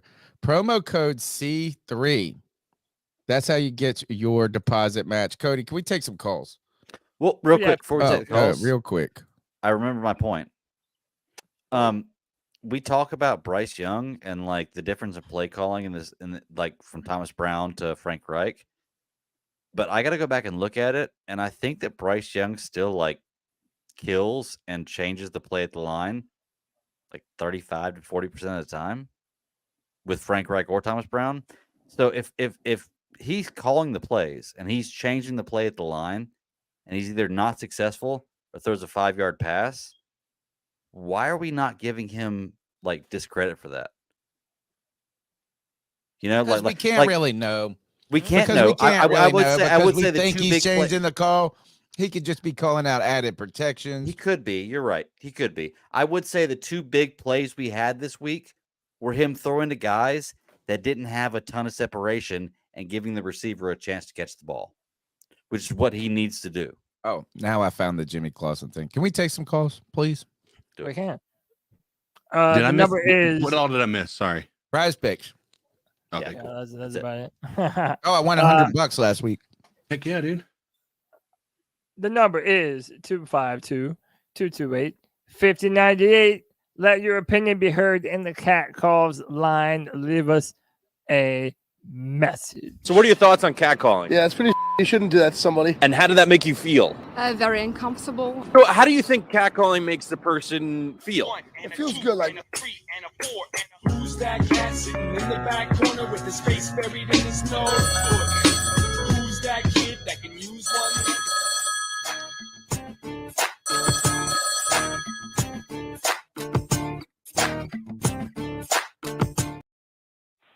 Happy Halloween! It's me, Jimmy Clausen, the scariest Panthers quarterback of all time. I've come back to haunt you and tell you, we gotta fix that O-line, my dudes. Stay safe and keep pounding. Woo! My favorite type of calls, man. Yeah. I love calls where people have fun and where callers pick on each other. Yeah. Love those. Let's go to the next goal. Let's see what we got. Let's see if we can follow up that. Yo, C3 Nation, how about that W? How about that W? This is Josh from Mass. Man, I thought CJ Stroud was supposed to be better than Bryce, but man, I didn't see it. It didn't look that way to me. You're right. But anybody who actually watches film knows that it ain't really looked that way all season. They just fall into the numbers, Dan. Well, the numbers only tell you some of the story. They don't tell you the whole story. But it's what your boy Josh from Matt. Man, if the win couldn't have come at a better time, your boy's going to be in Charlotte next week for that Colts game. So, hey, you better pull up, Josh. Looking forward to that. The wife's coming down with me. Yep. A couple of my buddies. Be a good time. We're going to be Nick Montero's going.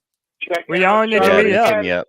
Yeah. Kevin's man, I thought hard to find a lot of fault with what happened. You know, I think the offense looked better. You can't deny. They took deep shots, more of them, and Bryce is starting to connect on them. It's like, oh, wow, you practice doing something more often, you get more experience doing something, and you get better. That's crazy, man. That's crazy how that happens, isn't it? The defense did a pretty exceptional job given how banged up they are. I believe Woods played. The other one, I think we're still down one starting safety. I don't know. Horn is just gone, I guess. He's on vacation. He's in Maui sipping Coronas by the beach. I don't know where that man is, but he needs to either he's a trade deadline guy to me. I love the guy. I bought his jersey. Love that player because when he's on the field, he's shut down. But man, we need him back in a bad way.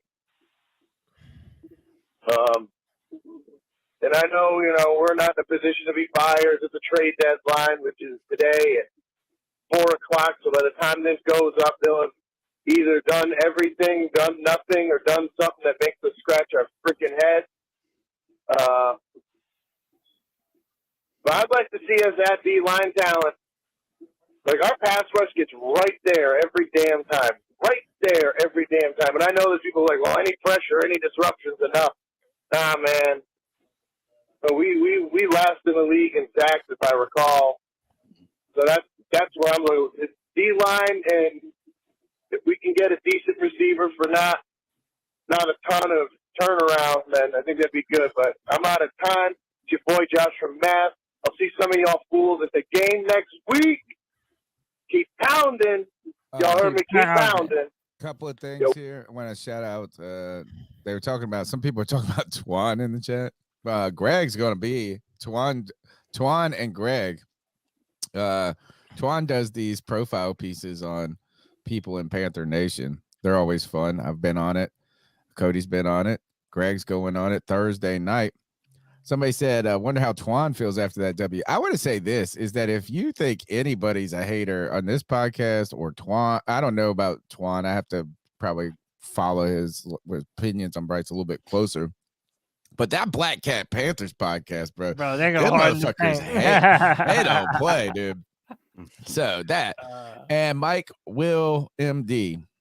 If you are a doctor, my friend, if you are a real medical doctor, you got to know this is that we ain't making no fucking money on this. Come on. Because YouTube takes 40% of those super chat. What do you mean, man? You gotta get, look, dude, we be making pennies, man. I've been doing this 10 fucking, actually tonight makes, because I know we started the YouTube channel a little bit earlier, but the first full episode of the C3 Panthers podcast was on 10/30/2013. Nice. So bro, if we were making money, man, we'd be Skip Bayless up in this bitch. Right. I guess if that, I mean, look, it's this idea that that's who everybody compares me to. They call me Skip Bayless online. It's because it's because of the takes. Yeah, my hair is way better than his. Kiss my ass. Yeah. By the way, Skip Bayless put out a tweet that said Bryce Young greater than CJ Stroud, and I thought about it. I was like, it's like this. Is you know what? Yeah. How am He's like Donald Trump. He just fucking knows how to push a button. Yeah. How am I Bayless now? Huh? Everybody says that I think the opposite.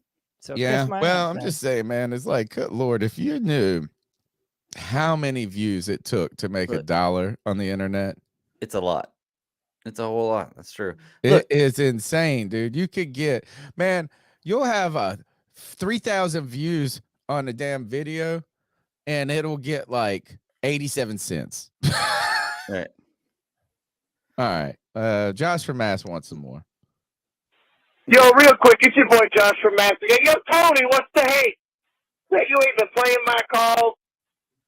Man, I'd be at work on Wednesday listening to them episodes and just, you can't play my call last week, player. That's cold. Could have iced up, son.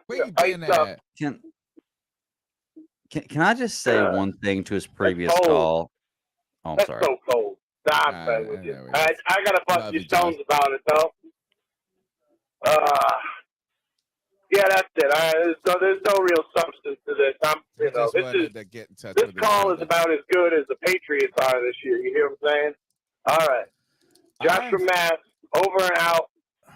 If you got my Twitter, hit me up. Maybe we could link up, get beers or something while I'm in town. If anybody wants to shoot the shit or whatever.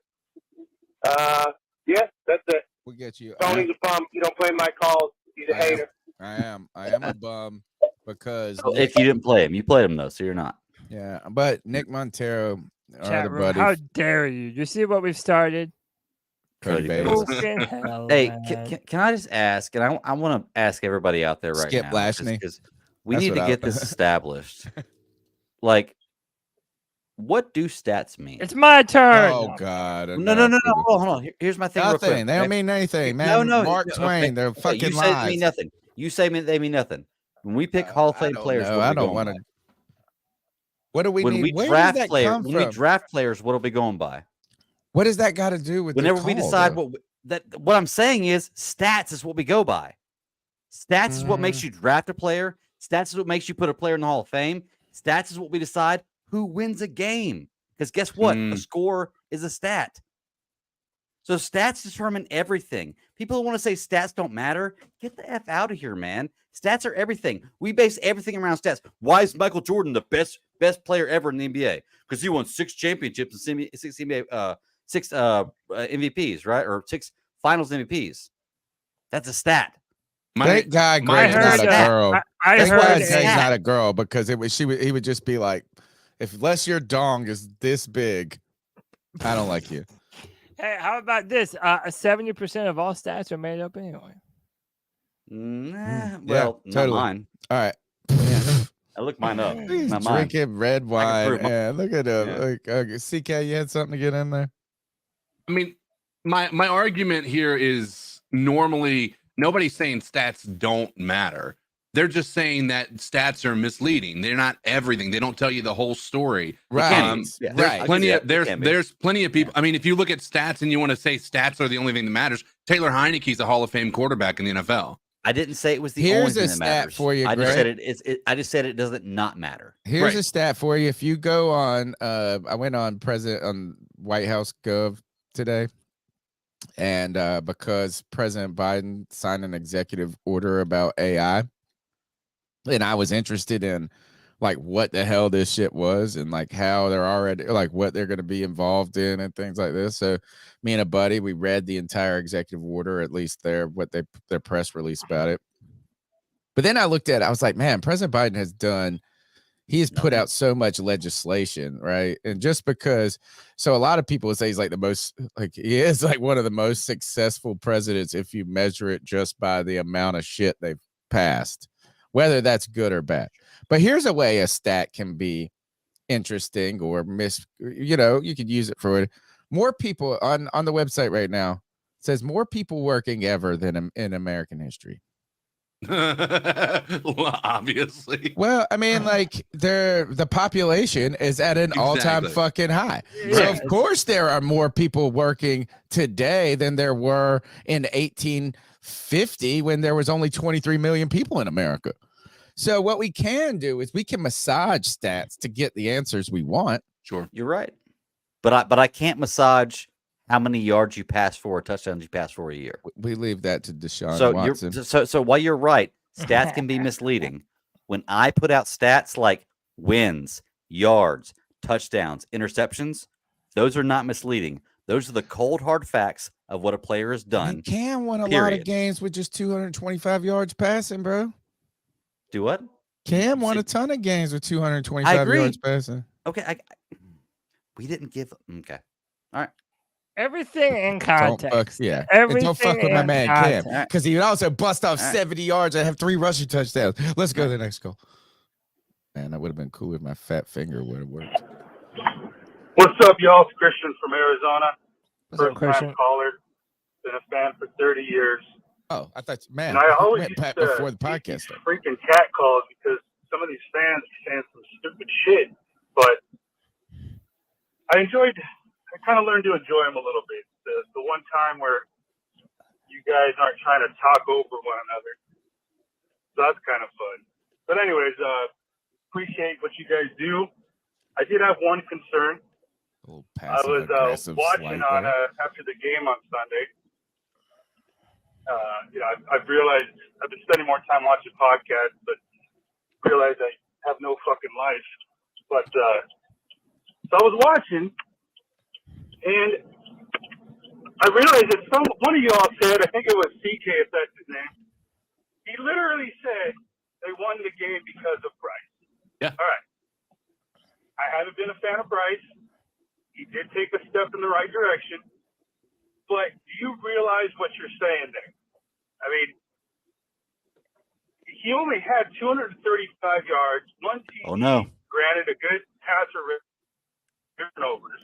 A realistic there here. were some plays He's there a realistic. that I felt were kind of dumb, could have been avoided. Okay, he's a rookie.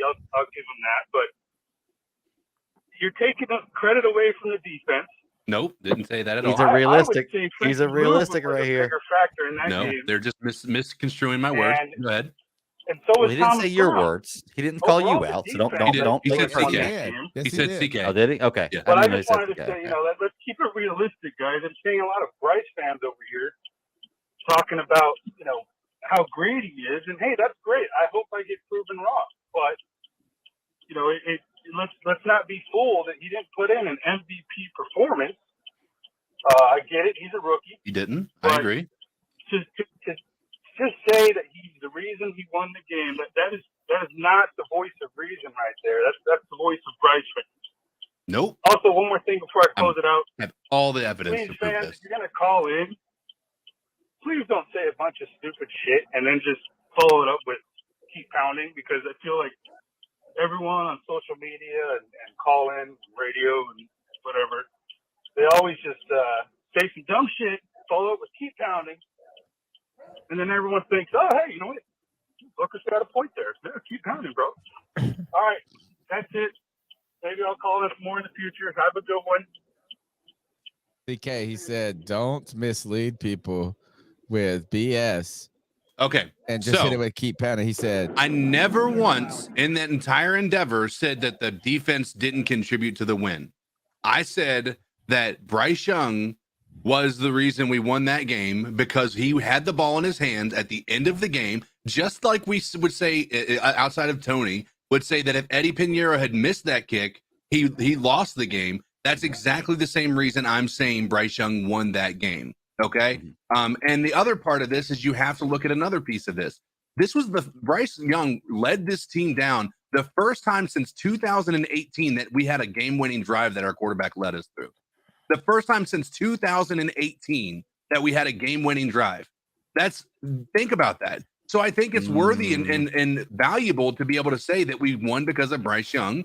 I'm not saying we won solely because of Bryce Young. I'm saying that when the ball was in his hands, we were able to win the game because he was the quarterback. I'm not saying other quarterbacks couldn't have done that. That's never been my case either. And Greg, to your point, I've never once said that if anybody else was in there, if Patrick Mahomes was our quarterback, that it would have been a different, he wouldn't have been able to do what Bryce did. That's not at all the case. But I'm saying in a situation like that, when the pressure could have easily gotten to him, it didn't. And he showed up and he gave us an opportunity to win the game, one that we haven't had in over 5 years. So yes, Bryce Young won the game. Okay. Why am I pushback on that? strays all the time on this fucking podcast? Yeah. I'm catching strays from the passive aggressive talking. I say, you love those cat. I hate the cat callers, but I love when y'all ain't talking over. He's talking about me, right? Well, Number one, he's talking about me there. And then CK says this is that he says everybody up here except for Tony would have said that Pinheiro would have. Guess what? Tony also would say. Pinheiro won the game for us because he made the field. That's my whole point. Is he wins games, he doesn't lose games. But Tony, wasn't your argument last year that when he missed the final kick, that he didn't? It's not his fault. He didn't lose the game, but when he makes it, he wins it. Yeah, that's his argument, which is the dumbest argument I've ever heard. This argument of what the caller is also saying is that collectively the loss. My point is that games don't come down to a single play. They don't. Right. So is that a yes? Did he not win? What I would say is this: there is a difference between not winning the game and losing the game. Right. Agreed. And if he missed the kick, he did not be the hero. Right. He did not go and win the game for you. But the loss itself is a collection of errors for an entire team. And if you go in, that's my kind of point of it. And I know it's a lot of people feel like it's semantics, but I believe it. I believe that kickers go out there and win hero moments. And yes, when they missed the kick, you could have won the game and all of that. But you also could have won the game by converting the 4th down earlier, getting in the touchdown. You know what I'm saying? It's a collection, just like a win is a collection of minor wins or victories throughout the game. Losses are a collection of losses throughout the game, whether it be turnovers. Imagine if a quarterback had 3 turnovers, but somehow you find yourself in the game down by 1 point and you get a 55-yarder and the guy misses it. And you say he lost the game for you. No, the guy that threw 3 interceptions is more at. That's my point. Anyway, I don't want to get into that. We've debated that ad nauseum on this fucking podcast for days and days and hours and hours. But if you go to Frank Reich's postgame show, Cody, can you pull postgame speech? Is there a chance you could pull that up? It's on Panthers.com. I know that. But while I think Frank Reich said some important things in that postgame speech, other than just a big giant sigh of relief. I agree. CK, I think you're making a great point. The first time since 2018 we go down, it would have been cooler. It would have been a lot cooler if he let us down. We scored a touchdown. Then I think it would have been even more definitive of your. Do you know point. how long that final drive lasted? It was a long time. It was like a 5-minute drive. Do you know why it lasted a long time? Yards. CK, tell him why. Tell him why it lasted a long time. Tell them why. Because they ran the ball 75% of the time. That's why it lasted a long time. Hold on. That's they ran the ball 75%. You know it's 75, or did you make that number? That's a misleading stat. They didn't didn't start running it until it was in the 2-minute warning warning. up the last play. You're right. I don't know. I'm making a guess. See, Let me look it up. I'm willing to bet you if the last play was 9 plays, they ran it 6 times of the last 9 plays. I'll look it up. Sure. Because it was the end of the game. That's the dumbest stat I've ever heard in my life. What are you talking about, man? Oh, yeah, that's an irrelevant. That's an irrelevant stat. The last 3 you can't. You're right. You're right. Bryce runs those balls. You're right. No. He leads. All right, let's listen to the post game show and Greg, see who. This is what I'm talking about. You're talking about stats are the only thing that matter. You can look at the last 3 runs if you want to. You can absolutely do that. But guess what? There is not a single quarterback in the league, maybe Cam Newton, that's running the ball when all you need to do is run the clock down to 0. Exactly. That's all you need to do. It didn't matter who the quarterback was. Guess what? Why Bryce Young was the guy who made that was just to get to a hash, bro. That's guess not what? about Bryce getting down the did run the field. last. Bryce Young did run the last play at the game, actually. So yeah, see, I mean, we're all getting lost on this. But we know what Bryce does well. No, but we know what Bryce does well. The things that I'm still wanting to see from him is tight window throws to the sideline, and I want to see him be more consistent downfield. No, I do. I'm doing these out routes all day out of long. everybody on this pod, every week I do a 1 hour and 30-minute film session where we break down the film. Bryce is money across the middle, but when he's at the opposite hash, throwing the ball to the sideline. I know that's not his strength. Aren't his 4 interceptions across the middle? Aren't his 4 interceptions across the middle? We're not getting into this. That was okay. Let's not say he's money across the middle. All his interceptions across the middle. Let's listen to Frank Reich, please. Yeah. And I think this, and the reason I wanted to play this because I think Frank Reich says some things about why this team was able to win this game. And CK, I'm not trying to take away from your point because I think you make a great point. I think Bryce was critical in this win. I think it was critical in this win. I think the defense was critical in this win. Let's go ahead, Frank Reich. How good does that feel?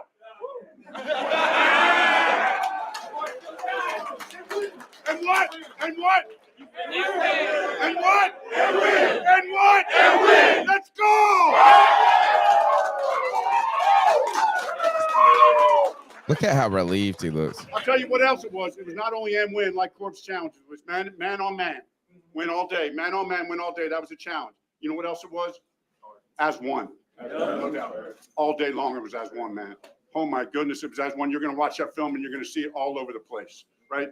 Complimentary football. It was ugly at times, but we played as one. And that's what we can do. We can walk in every week. What do? We prepare. We've raised the floor on how we prepare. We've raised the floor on how we prepare. and we ain't turning back. Tawny. Right? That's our standard. The standard just gets higher and higher, and we go in every week knowing one thing. All that matters is we walk off the best team that day. And we got all the horsepower we need, man. So congratulations to you guys. Hey, couple game balls. You can't have a walk-off win without getting a game ball to Eddie. Told you that he won it. He didn't lose. Eddie. Are they yelling? Hey, all right. And this one mean. Hey, they all mean a lot. This one means a lot to me. Woo! Choking up. Bryce, We knew he was going to be a beast when he got here. And when the game was on the line, he called the perfect series, right? Thomas Brown. It's not even Bryce. Wow. It's not even Bryce. That's hilarious. Wait. I got one for the rookie. You know, guys, first win at home. Bryce Young, baby, where you at? Right. Because he knew Frank Wright just disrespected him. Oh, no, he didn't disrespect Yeah, him. he did. Are you kidding me? Man, Tony, what do you come on. think about the Tony, no. I don't No. You cannot do this, Greg. You cannot be the person who talks about stats and then the moment that she gets a game ball, say that it's you got to take context into consideration here. Okay. I think that do you think the Thomas Brown game ball had some sort of look, David Tepper sitting there in the background. Is there any does that make by him doing that? I mean, I think it was a smart move by Frank to do that. Right. Is 100%. But do you change that he made, we end up getting a victory? There was some political kind of. No, I don't think it's just agenda, but it doesn't by him. It helps Frank Reich's look doing that. But no, just so I'm clear, real quick. Hold on, Cody. Just so I'm clear. Leading a team that scored 7 points, 1 touchdown for offense, instead of your rookie quarterback having their first win is more important. Are you saying you're having an offensive coordinator who had one touchdown. Right. Are you saying that Frank should have given the ball to Bryce? Hell yes. That's right. He's saying that I am. He thinks 100%. that it was a slight to Bryce by that. 100%. He's thinking that it's. I just want to make sure we're clear. Greg is like should have given it to Bryce. He is a little drunk. Bryce. After Pinheiro, well, I wouldn't say after Pinheiro. Look, this is Bryce Young's first win. It's not his best game because he played better than the last game. What is he threw trip for the mean? same amount of yards Jibba jabba incoherent excuse. Wow. What do you mean? What did I say that was jibba jabba? I'm just saying. I'm just asking. Pay too much attention to the chat. Dude, I don't. I'm not even looking at it. Can we go with these calls? We got to get through these calls. I got stuff to do on this. You need to dip out, Tony. We can finish up. Nah, I got to do the calls. Let's go. Hey, what's going on, guys? This is C3 Coach Kurt. What's up, Kurt? Exactly 16 minutes until the trade deadline hits at 4 p.m. Eastern time, and my fucking phone is being blown up. Oh, Montez Sweat to the Bears. Fucking Chase Young to the 49ers to be on the opposite side of Bosa. That is horrendous for the league, bro. Like Rasul Douglas to the Bills. And we have people, I'm pretty sure, hold on, let me look. And we have people calling for Dante Jackson, C.J. Henderson, and Terrace Marshall. And what is Mr. In on Every Deal doing? He's too busy glazing Tepper in his office, bro. Like this. Can we get rid of this Tuballard, bro? Can we get rid of this Mr. I'm in on every deal, taking every phone call, making those smart moves for the team? Because right now I feel like we should have gotten another guard or receiver or a tackle and play Icky at guard. Like, we should have done something by now. And, like, I get there's other ways. Like I said the other day, there's other ways, like, that we could add pieces, like free agency and stuff like that. But we haven't even done that. Like, obviously, I'm not saying like we need like Band-Aids or something like that for this season. But like I feel like we could have got long-term answers through like this trade market. And I mean, there's nothing to be found on that. I mean, dude, a 7th for Terrace and a fucking 7th for Henderson. I don't give a shit. Give me that trade capital. I mean, fucking draft capital. But instead, we're going to hold on to Terrace. He's going to sit here, and his career is going to be just shot being on this team. C.J. Henderson is going to continue to lose us games. Bro, if C.J. Stroud hits Nico Collins and Stride, we would have lost that game. Who was covering him? C.J. Henderson. He was about 5 yards away from C.J. Henderson. He gets burnt every damn time against any number one or number 2 receiver on any team. He always gets burnt. I would just take a fucking oiled hot dog and a bag of fucking potato chips for C.J. Henderson to be gone. Like, get him the fuck out. I don't know. I just thought we would have done something, but I'm just glad we are not doing a fucking fire sale and going crazy. But I thought something would have been done. I think he does bring up a point, is that even though you're going to get these so-called rentals, you could target a player that you think you would sign in free agency anyway. Like if you would be willing to say, hey, could Montez Sweat, if we were in free agency, could we try to get a deal done with him? And the answer is yes. Then I guess you could just do it in the free agency then. Right. You know why? Maybe. No, I don't know. It's kind of hard. That's why I still think Davante Adams would make sense. That's the only one I really feel great about, is a guy that's got some years left on his contract and that can give you some stability at a position group to then go and address other needs. Let's go. And then, you know what? You could get that kind of burner guy in the draft. You can get a guy that is a one-trick pony that can just do those things, and that can then evolve into a more diverse receiver as they go along. But you would have Adam Thielen and Davante Adams to carry you while you then went and got like a Tank Dell type of player. And you don't have to count on that. See, we can't. That's the thing, is Mingo might be good. It's just counting on him in year one to be a playmaker is too much. Can I tell you what Tank Dell's numbers are? They're pretty good. Look, man, I'm so tired. I'm so tired of everybody talking about how great. Receiver. No, he's not. No, he is not.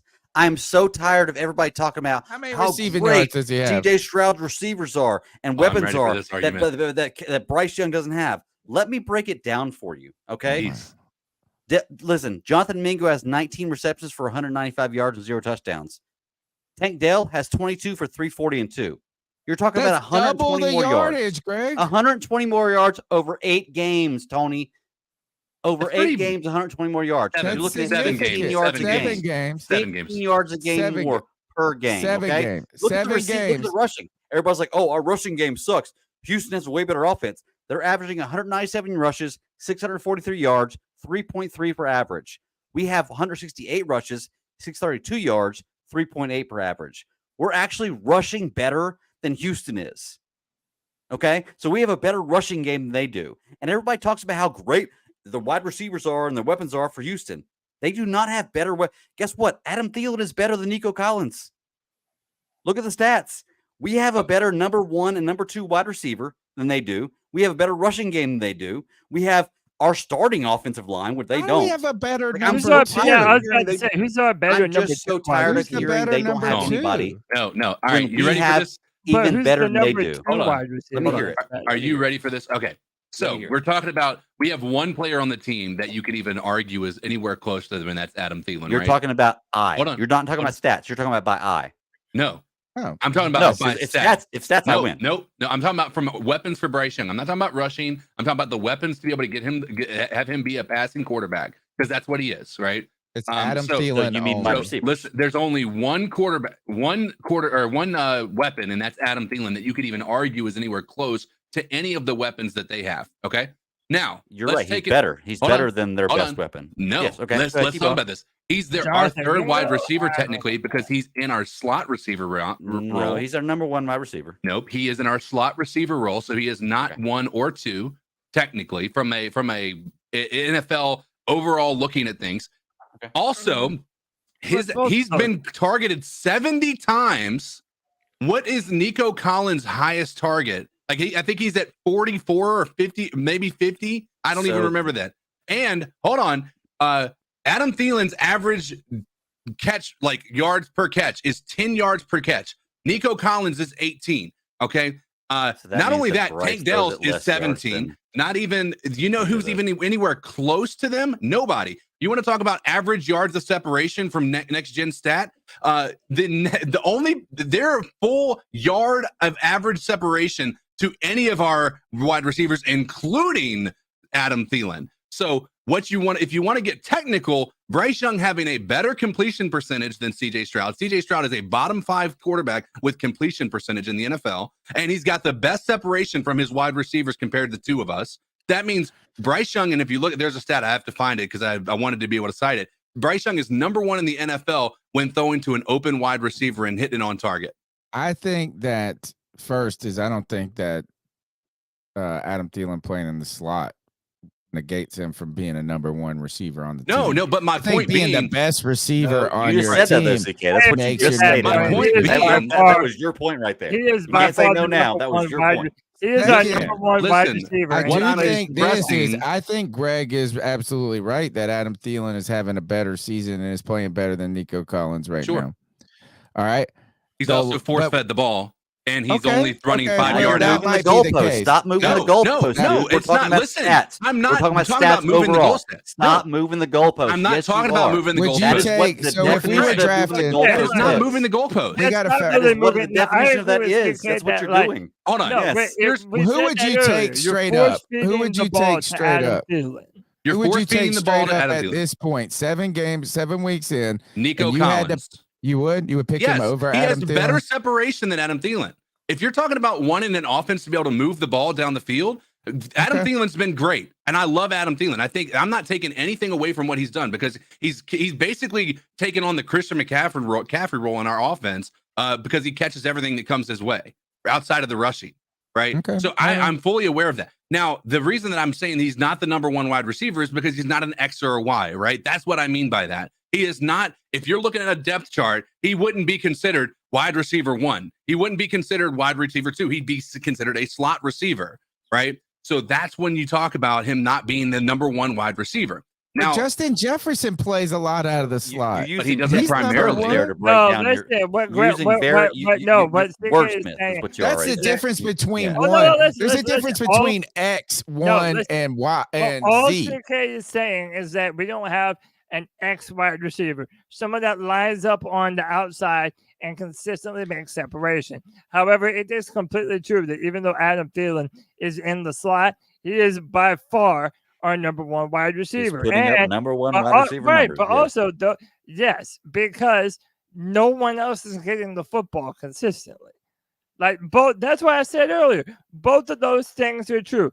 Adam Thielen is not some shutdown number 1 wide receiver, but he is also balling out because they're getting him the ball all the time because he's the only dependable wide receiver. But what is not true by any means was Greg's position that Mingo is close to anything that Tank Dell's doing. That first juke That's move absolutely that Tank Dell wrong. made, Because here is the thing. Wrong based on what? The fact that he has 15 more yards a game? No, the stats actually is this. There's 7 games. I just did the math, more yards a game. No, I just did the math, Greg. Those are better numbers, though, Greg. Those are better numbers. 195 divided by 7. They are better numbers. No, listen. I just fucking did the math, Greg. I just did the math. 195 divided by 7. Both teams have played 7 games. Is 28 yards a game. Nico Collins is 50 yards a game. So that's nearly double the yardage. Right now, in fact, if you extrapolate that, looking at 23. Sorry. No, look, I just did it. I can tell you 27 yards a game versus 49.8. is 26.8 yards. So I rounded up for both of them. Right So now, let if me you ask you, extrapolate the yardage over 17 games at their current pace, Jonathan Mingo would have 476 yards. Tank Dell would have 850. And So, that Tony- is significantly different. So It's Tony, significantly better. let me ask you. You're talking. You just said the difference right there. You're talking about 23 yards a game. Do you think Over 17 weeks, that makes somebody a 1,000-yard receiver. Do you think that every week, if one receiver catches 123-yard pass and gains 23 more yards, it makes that much of a difference in the way the game listen, ends? Hall of Fame careers have been made off of 23 yards per game on average. Have they? Tell me Yes. one. Tell me one. Greg, if you're gonna, if you're hold on. If you're arguing stats, and now you're saying the numbers don't matter. No, CK just gaslighted me. No, CK just gaslighted me. No, I'm expressing. You said quarterbacks have been made in the No, Hall of he didn't Fame. say quarterbacks. He said yards Hall per of average. Famers. That has nothing to do with what we're How about talking this? No, I my will point take except for the this. number 23. I will Has take nothing to one do with what we're catch, talking about. 76 So, yards. I'll be happy to gaslighting me explain right it. there. If you need me to explain it, I'll be happy to. Go ahead. So Go ahead. my I point would being love to hear it. is if you have somebody who is a 125 yards in average per game versus 100 yards average per game, it is. That's what I'm talking about. Okay. I didn't say anything about a quarterback. I didn't say quarterback at all, and I said that. I said Hall of Famer. If you're putting that into a quarterback by perspective, 23 yards, it makes 23 yards per game. If you had the 23 yards between more per game, 125 yards and 100 yards a game is significant. Over a 10-year career, for 15 years, over 16 games a year. I'd say over 17 games. Greg, hold on, Greg. Hold on, Greg. You're saying that the stats they do matter. Okay, right now, even if you want to say, "Oh, it's only 23 more, it's only this more," they're better. They are better numbers. Right. They are higher. You know what? They are better. You're absolutely right, Cody. One more thing. The second best wide receiver for Houston is better than the second best wide receiver for us. That Tank Dell made at the beginning of the game, significantly 23 yards better. Like two corners out of their shoes. Jonathan Mingo's not making that type of play that Tank Dell did at the start of the game. But Tank Dell, if he gets hit one big time, that motherfucker gonna get killed. He looked like Demir Bird out there. That hasn't happened, and it hasn't happened to Bryce either. Everybody said that about Bryce, and Bryce we're going to the next call. Right back up. Greg, we're going to the next call because you can't just say 23 yards. You can say 100% more yards per game. Sure, So about I can. It's 100% more yards per game that he's getting. Wow. He's getting twice as many yards.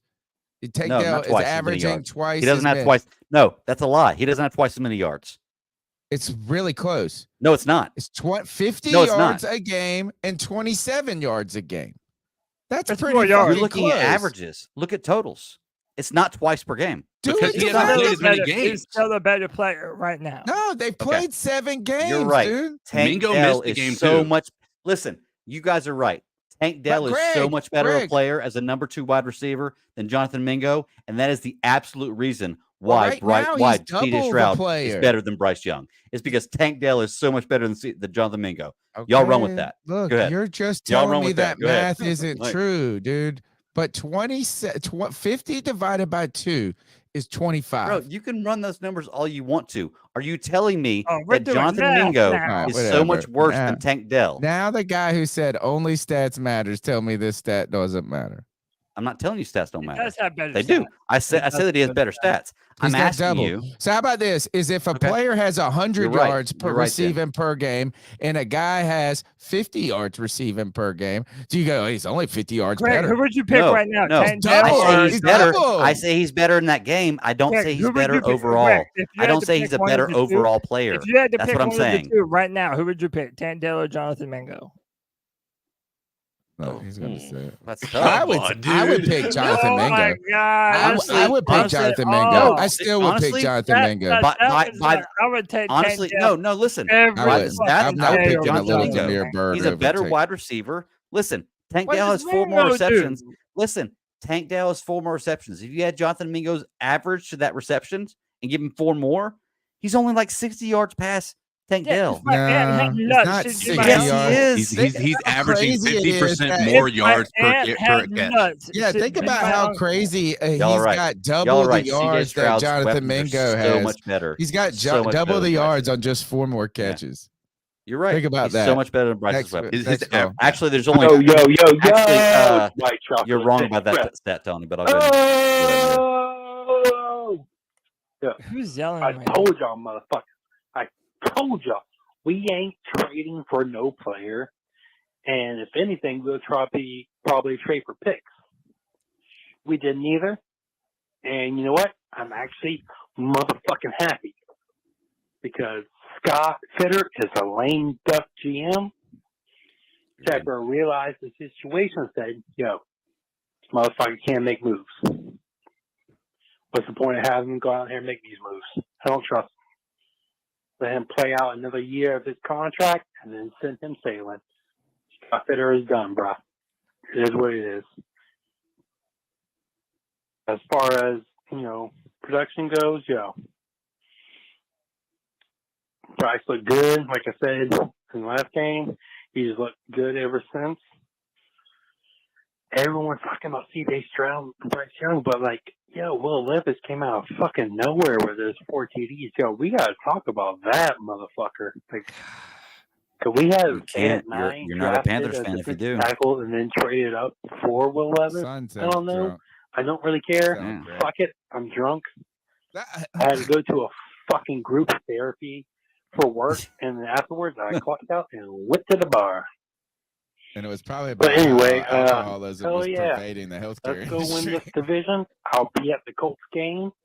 I know Bat Daddy's going to be there. I know Supreme Lindsey is going to be there. And a group of us. So if you're all down, Cedar Street Tavern. And we'll have a couple beers or whatever. Anybody's going to be there. Cedar Street Tavern. Yourself. Peace. Nick Montero offered me a free ticket. Yeah. I'm trying to save money, and I know it's a free ticket, but it's like, you got to take off work. You got to take off work. You got to do this. I have to sleep on Cody's couch. Is it a 4 o'clock game too? Yeah, it is. Oh man! So I probably wouldn't come home that night. So then I'd have to take off work in the morning, and trying to make money right now. Let's go to the next goal. C3 fan, you fucking guys. Hey, us fucking guys. Finally got one, boys. Finally got in the win column. Feels like fucking forever. Since we had a Tuesday show, we wouldn't have to bitch, moan, complain. Yeah, we're all still going to bitch, moan, and complain about something, right? Yeah. Hey, at least we got that first W. Hey, Bryce looked all right. Adam Thielen looked all right. Everybody else kind of looked like shit. Defense, all right. Luvu's a fucking animal. That dude's becoming my favorite player. But there is one fucking guy. Icky Ekwonu, bro. Yo, this fucking guy.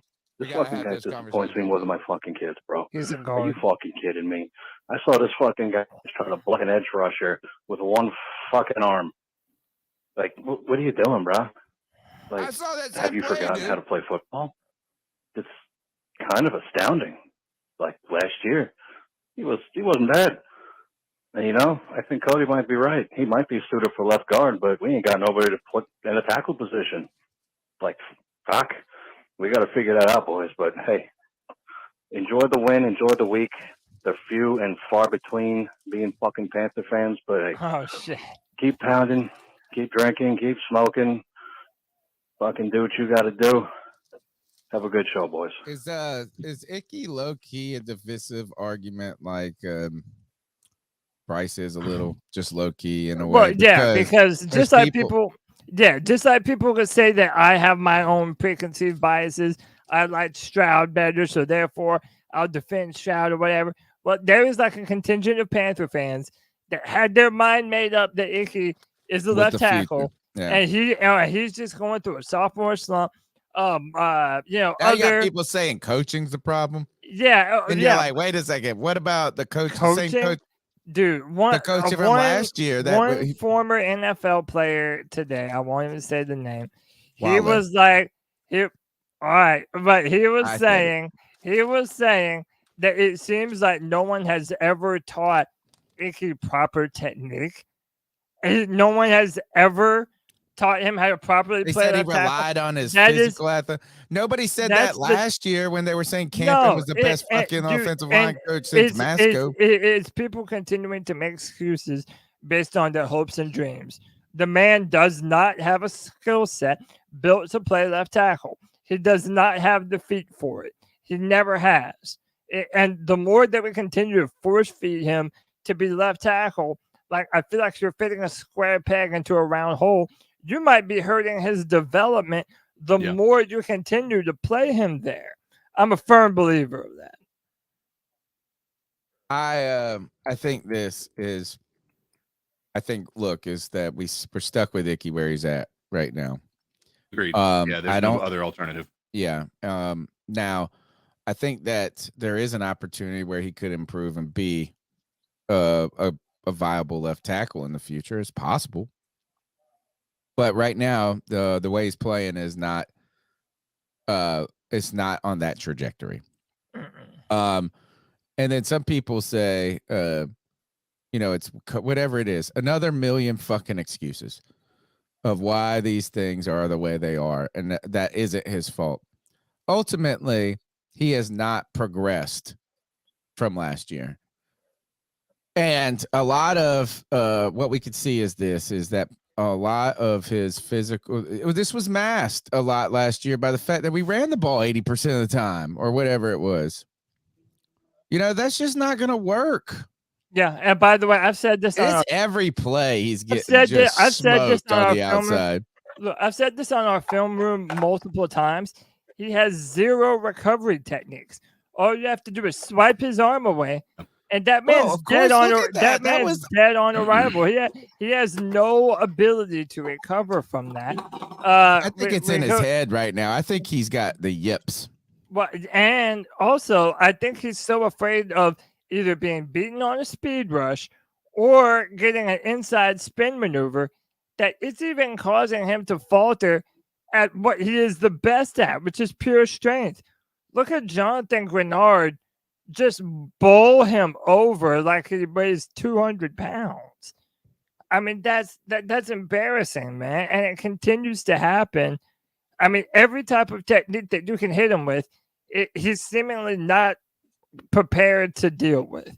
He needs someone on both sides of him in order for him to play at his best. I'm convinced, man. I've been convinced. You know what is that? And here's the thing: is just because you don't work out at left tackle doesn't mean that you're not a good player. But now you have people that are out there saying he can't. You want to put him at guard and he's getting bull rush. So it's like, what do you want us to do? What do you want us to say?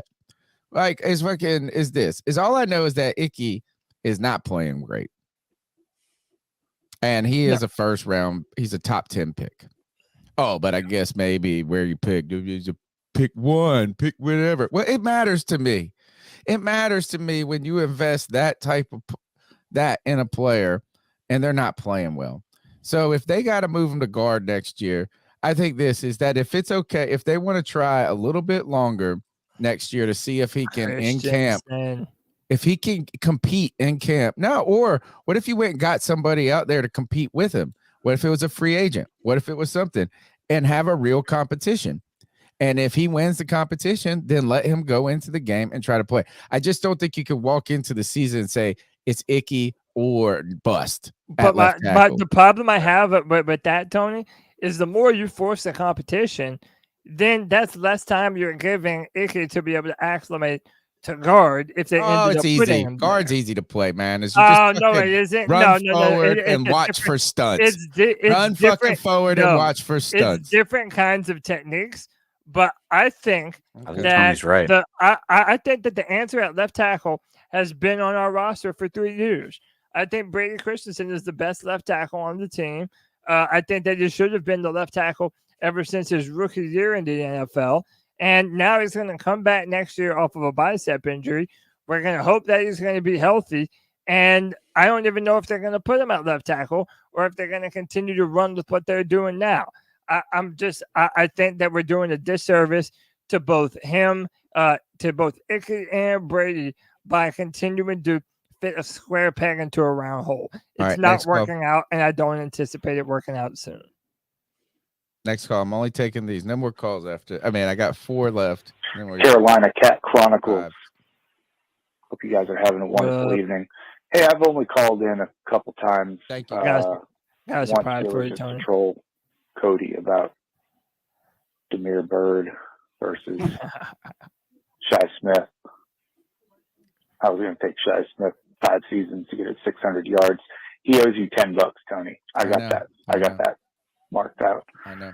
Anyway, the writing's on the wall to me, and I kind of just want to get you guys' opinion. I hope you have a chance to see what you guys think. We're going to eke out 4 or 5, maybe even 6 wins this year, I think. And win the division. If we do, I just feel like there's enough that Tepper's going to say, we got to give Fitterer one more year, get 2 full draft cycles underneath him without any input. And I mean, it is what it is, but I want to know what's going on. How do we replace like Suleiman and the scouting team? If we're going to try to get some draft picks and trade up, so we don't waste them away. And I hear about this brilliance in Suleiman and the cap space, but we're paying almost $60 million to 3 players who don't play in our team anymore. How are we going to have enough money to get anyone to want to come over here and take the bag if we can't even give them half a bag? So I just want to get your input on how do we navigate next year with Fitterer not having to clean house in the front of the room with the people we have in place now. Great question. You guys keep pounding. Love what you do. Love the show. Thanks. Thank you very much for keep the call. pounding. Look, I tell you this is the Suleiman hype. Because he's got a fucking cool name. That's it. Yeah. Is that nobody has any real evidence that he is a brilliant genius. Oh, and then somebody messaged me the other day that wherever he came from, he was pinching pennies over there too. This idea that that's just a supposition, a presupposition that people formed because he's got a cool name or whatever reason. There's no real evidence that he is some brilliant cap manipulator. Now, there isn't any real evidence that he's incapable of doing the job either. Right. I'm just saying this is just like, crown him if you want to crown him, right? Whatever that is. But I think this is, I don't think that this is bad scouting. I think scouts are scouts, right? Maybe there are some that really can just go out there and find some diamond in the rough. I think the scout's job is to evaluate the players in their region, to identify their strengths and the weaknesses, and to make some recommendations about what they think are these players, like, and how they can contribute. Right. I think it's Fitterer's fucking job to look at that scouting, that material in an informed way and make good decisions. So just because a scout says this guy has goods, you heard Dan Morgan say this. We had 500,000 fucking write-ups about these players or whatever it was. And it's like this. So what? You got a bunch of paragraphs about players. So fucking what? It's how you take that information and then use it and then move into positions of success. So to me, I don't think it's scouting that's the problem. I think it's not being able to use that data. And what I would say is this, is that maybe they're not as in depth as we think they are. I don't know. But you don't just rely on a scout. I saw somebody say this, man, and it was a 4-man rush, one of the 4-man rush guys, I think. They put up a picture of the scout that was in the region that DJ Johnson came from. And they were like, this is the guy that told us to trade up for him. No, he fucking didn't. The scout doesn't tell you to trade up. The scout just tells you what he thinks about DJ Johnson and his capability. Right. Scott Fitterer is the one that trades up. So I just thought I think that's I think it's like people catching strays. I think that's catching strays. I think Suleiman has just been crowned because he's got a cool fucking name. And I think that the scouts take the heat for bad decisions from Scott Fitterer. I also want new GM and that's new fine. scouts. That's fine. We've had the same scouts for 3 years. No, we haven't. I want a new training staff too. They didn't keep the scouting, did they? A They lot kept of our rule scouts scouts. a lot of our scouts are the same. And by the way, as a scout, the more that you're able to pound the table for certain players, and then they end up hitting on those players, that's how you get noticed and promoted. So I'm not saying that they're listening to the scouts if they were to say move up, but especially some of those senior scouts I'm sure they do There's hold a no little way. There's no way in hell a scout says move up, and I'm like, okay, I'm not saying let's go. that. Put the call in. I'm saying I guarantee you though that there are scouts, tenured scouts in our organization that do have a lot of sway. Can I put up one thing out there that I don't think anybody in here gives credit to is training staff. Oh, like yeah, we have trainers for these players, and we continually have players who are on IR get hurt all the time. Like, why do we not blame the trainers? Because we just can't blame everybody, dude. Sometimes fucking people get hurt. right. We can't, but we can pinpoint something. Right. Dude, next call. I gotta go. We're going with these calls. I don't want to hear anymore. All right. What's up, C3? It's Anthony from Charlotte. Happy Halloween to y'all boys. Hope y'all are having a good Tuesday as always. Exciting past week this was. It really was. It was a good for our fan base, good for you guys, myself, all the fans of the team. We needed a win. I'm not going to sit up here and say the same stuff over like my last call. I was very excited, and rightfully so, man. Bryce Young is my franchise quarterback, and that will not change until further notice. But on to, the trade deadline. So I'm going to throw some stuff out there to y'all. See what y'all think. He made this at 8:30. The fucking trade deadline passed. Today was crazy. I mean, obviously, you look around the league. Some of the players that were going for picks, like especially the two edge rushers from the Commanders. Like, I get it. All right, if you don't want to give up draft picks, I understand. And I see the other side to this though too. I've been on the side of I don't want to give up draft picks. But the other side of this is it's like, are we going to draft a Chase Young potential player in the third round or a Montez Sweat in the second round? Like, that's something we could have done. But here's where my theory comes in. And I know a couple people in our chat have thought the same way, especially Kevin, if he's in the chat room. But my theory after like reading a bunch of tweets and kind of thinking about it is David Tepper took the keys from Scott Fitterer. Now, Joe Person came out and said there were calls made, but nothing serious. So it didn't really even seem like they were trying to get rid of players.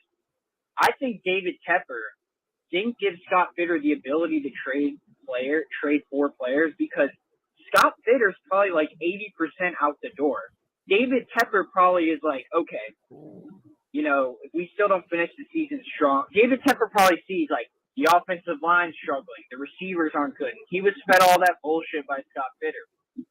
He's probably thinking, well, I want my next general manager to have enough draft picks to be able to put some talent on this team. I don't want to trade it away.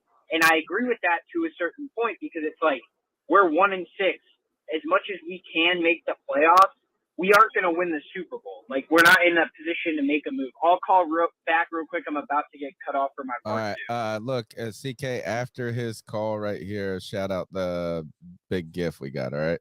Let's see. Here you go. I'm going to go get my shoes. What's up, C3? So back to my point. So, yeah, we're 1-6. Like, we could obviously still make the playoffs. We're not mathematically eliminated. I mean, really, like, at this point last season, we were 2-6.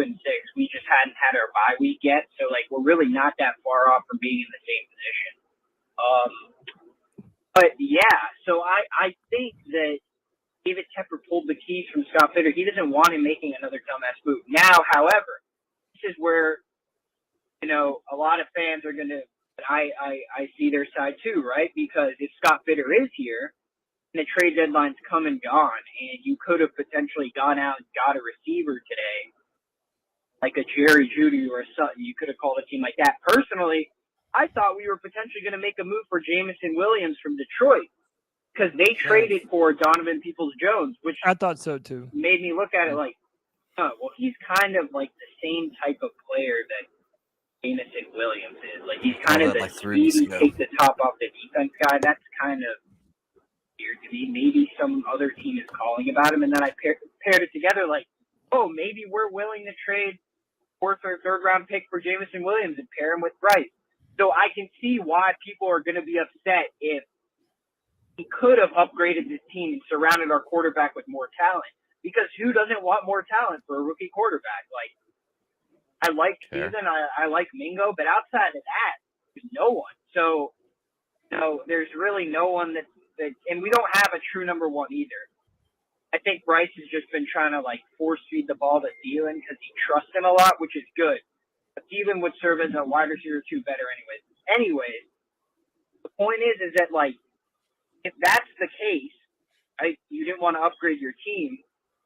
If Scott Fitterer comes back though, and that looks really bad because then it's like, okay, we can't trust Scott Fitterer to make draft picks. We just can't. He doesn't have a proven track record. He hasn't shown anything to us yet. So that's my only point as to like why fans would be upset that, okay, we didn't make a move at the trade deadline because we wanted to save the capital for the next general manager. Then it's like, if you do that and Scott Fitterer's still back, then we have even less faith. Because I think it's pretty evident to everyone. And I was on this month ago during last offseason in March for the free agent signings we made in February. I wasn't liking them. I didn't think they were enough to support a rookie quarterback. And then after we gave up DJ. But yeah, that's my thought on it. A great team win for us. We got the Colts this week. We're going to kick some ass. Love the direction this team is going in now. Thomas Brown looked great in his first game calling plays. Bryce Young on the rise, baby. Anthony from Charlotte, eat mother. All right, CK, shout out the people. Ladies and gentlemen, we have a brand new gifter. Will Horsley decided he's going to give 10 of the C3 Superfan memberships. I want to say thank you so much for your generosity and welcome all 10 of you to the potential of winning a Mingo jersey with our Mingo Bingo situation. Yeah. Mingo Bingo. All right, next call. Situation. What's going on, family? D, Sanford, North Carolina. What up, D? I'm still high off of the win last week. Happy to get to be back in the fold with you guys, just like on any other day. I at work on a Tuesday. Happy to see Cody, Tony, and all the guys, Panther Nation. I think this week we're going to get that second win. I mean, it ain't like the Colts are great. They're all right. Gardner Minshew can be a problem if we don't get pressure and so forth. But I think this is a game that is winnable. I also feel like it's a game that us running the ball, we can have some success. I haven't seen Indianapolis run the ball very well this year, even though now they do have Jonathan Taylor. I still feel like the way our guys attack the run against the Texans is promising. And if you get Gardner Minshew without a running game, he can kind of be helpless. All right? But what I really want to say, fair point, Cody, Tony, the whole C3 family, I've had an incredibly rough year. We've lost a lot of people, a lot of situations. Life was lifing. And there was a time that I didn't feel like I had no value or no worth left for anybody. And just talking with you guys and enjoying our Panthers has really been great for my mental health, my overall well-being, my overall demeanor.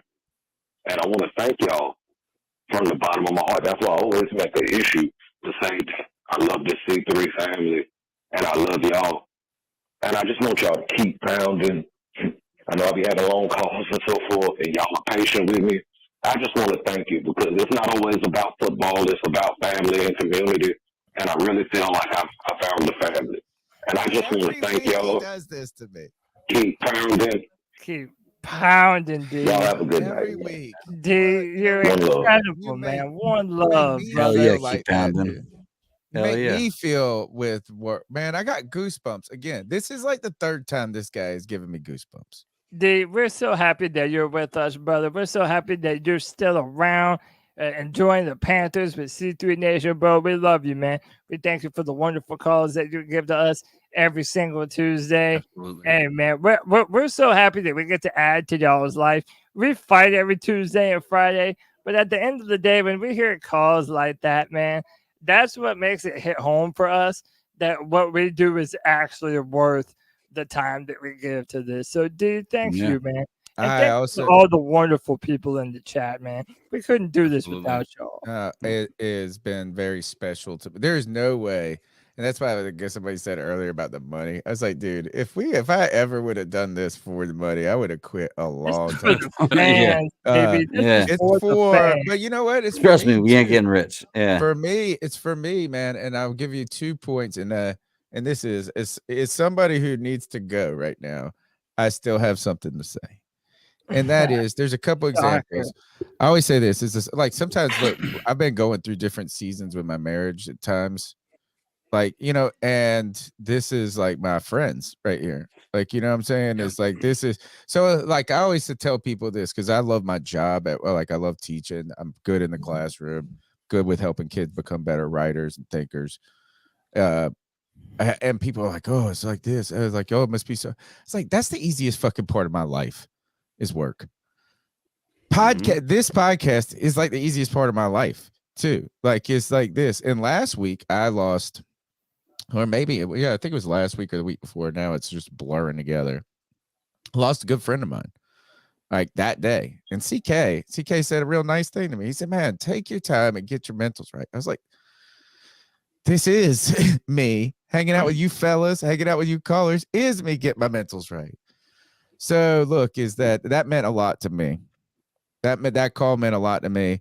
And I feel like every week he's making a call that just trumps the last one. Dude, he's the man. I love when fans interact with us and tell us what the show means. I think it makes it more worth it for us. Yeah, you know, I think that shows that it's authentic. I think people understand we're authentic. Like, we're not doing this for the wrong. I think the fact that we get a call like that shows that people recognize that we're up here for community more so than listen to me. Absolutely. And you know what, man? Listen, I can't speak for other podcasts. I know one of the things that we champion is making everybody feel like they're a part of the podcast. Yeah. Look, we do the cat calls. We want you to hear your voice. On Fridays, you're allowed to come on the show and you can talk to us directly, man. C3 is for the fans, by the fans. You are C3. And y'all are why we're here, man. And for these Carolina Panthers, and for us to love this team and cry over this team together. All right, last call. And then I'm icing people up, or one person.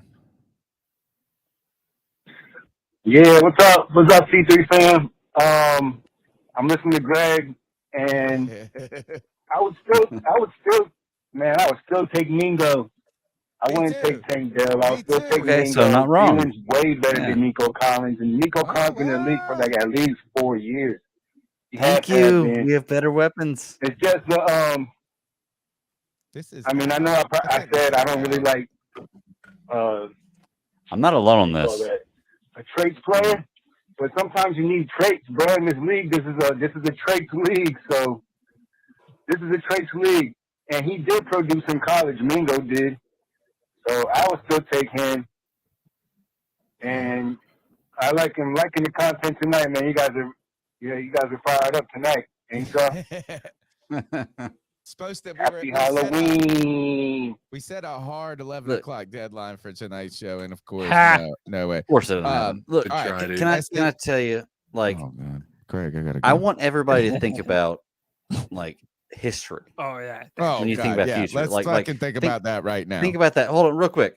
Like, throughout history, at some point in time, 99% of scientists thought the Earth was flat. At some point in time, 99% of scientists thought that leaching blood was the best way to get rid of disease. Okay. Everybody stop for a minute and don't look at the 97, 98% of people who think this is the way. Look at the 2% and think that out is all I'm saying. We got it. Okay, because throughout history, that's worked well for us. Remember the other day when Kev said he was at the stadium? Yeah. And somebody held up a sign with Bryce and it said hope. But before they could switch the camera, they put up the nope. Yes, we finally got it. Who got this for us? Kev got this for us. No, this is from. He sent it to me. Great. Nice. But shout out to Kev. This is from Panthers Boricua, I think. Wonderful. I almost think it would have been cooler if it was the same sign. And you like ripped it when you like you could pull away. Yeah, you could pull the and then it went from the Bryce like pulling the mask off in Scooby-Doo. All right. Or you just pull it down and it changes from Bryce's face to Scott and and then the end comes down. Yeah. That would I think would be. But hey, well done, people. Well fucking done. All right, that's the C3 Panthers podcast brought to you by CarolinaCatChronicles.com. Every Tuesday night, we chop up the latest Panthers news and opinions. We got one last segment to do, the Ice Up picks, right? And I'm going to do my Ice Up pick. I'm going to split, guys. All right, and you guys can close it out. All right. Can you do that? Yeah, Is that cool? Got you. Do All your right. thing. Do it. All right, my Ice Up pick is very simple. It's very Halloweenish. I think I don't want to speculate of why the hell this went down the way it went, because it's going to cause some crazy debate. Like, What happened? Admiral middle school costume winners. Wait, I gotta turn. Oh, is this another blackface or something crazy? No. The guy in the middle gets first place. The girl in the left gets second place. The guy that fucking cut himself in half. Got robbed. He got robbed. Wow. Yeah. So I'll let you draw your diversity has own nothing to do with conclusion. that. This fucking dude, this poor kid got third place because of one kid who got a wig on and hunched over, acting like he's old. He wearing some fucking some bath slippers. This lady looked like she fucking went. What's her from Adam's family? Wednesday. She ain't even a great Wednesday. She ain't even a fucking great Wednesday. She's not this bad. Kid, she's better than that guy. Yeah. This kid cut himself in half. That's This kid got fucking robbed, dude. That's my Ice Up. Ice Up. That costume is fucking amazing. Yeah. I don't even know how he did it, to be honest. I still don't know how he got that pulled it off. That's pretty well. Well, yeah, I see those costumes online. They're definitely I just saw another one. I should have saved it too. It would have matched perfectly with that. All right. But yeah, Tony, you guys. I'll see you guys later. I gotta go run some errands. All right, later, all guys. right, peace and love. Tony done. Oh, wrong one. Oh shit. There we go. All right, hang on. Oh, wrong one again. I know. There you go. We'll figure this shit out. So as I've told you all before, Ice Up has become an excuse for, I say us, but really me, to almost like always show someone halfway dying. But if you notice, I have a trend. I like to show people eating shit on the freeway or driving fast as fuck on a motorcycle. So let's do that.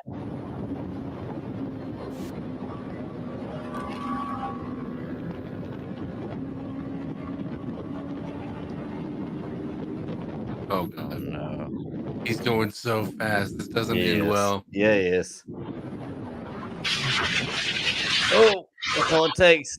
That's all it takes. Oh no! Oh, you're eating that the whole way. Oh. Oh yes, you ate that the whole way. Oh, she's so hurt. Hell yes, she is. Are you kidding me? That is road rash like hell. Dude, did you see her leg? Yeah. Oh, she's done, dude. Oh, watch the leg. Hold on, watch the leg. Oh, I don't want to see it. Are you fucking kidding me, bro? No, we're not kidding you. What helps you go 120 miles an hour on the freeway? Look at her leg. Yeah. She slid on the ground on her leg. My God, oh yeah, she's done, dude. Oh. Look, have y'all ever seen Cocaine Bear? Yes. No, not yet. Okay. Watch Cocaine Bear and then talk to me about road rash. That's all I'm saying. Wow. Like the end of that movie is crazy. So, to that woman, she literally needs to ice up because she's not feeling great. Yeah, that's terrible. All right, boys, what do you have? Anything at all? Anything for ice out? Or do I end the ice out up for not having ice? Ice me up, man, because I don't have anything. Like I could think of some things political. I could always pull some stuff up, but it's just not worth it. Yeah, like it's not. I mean, can we do a collective ice up to Michigan State? Michigan. Oh yeah, they're spying on people with their Yeah. sunglasses. Guy. Wild, dude. Dude, I don't even know the full story, so I don't want to comment on it. But dude, what is it with teams from Michigan cheating and shit? Like now it's Michigan. Didn't Tom Brady go to Michigan?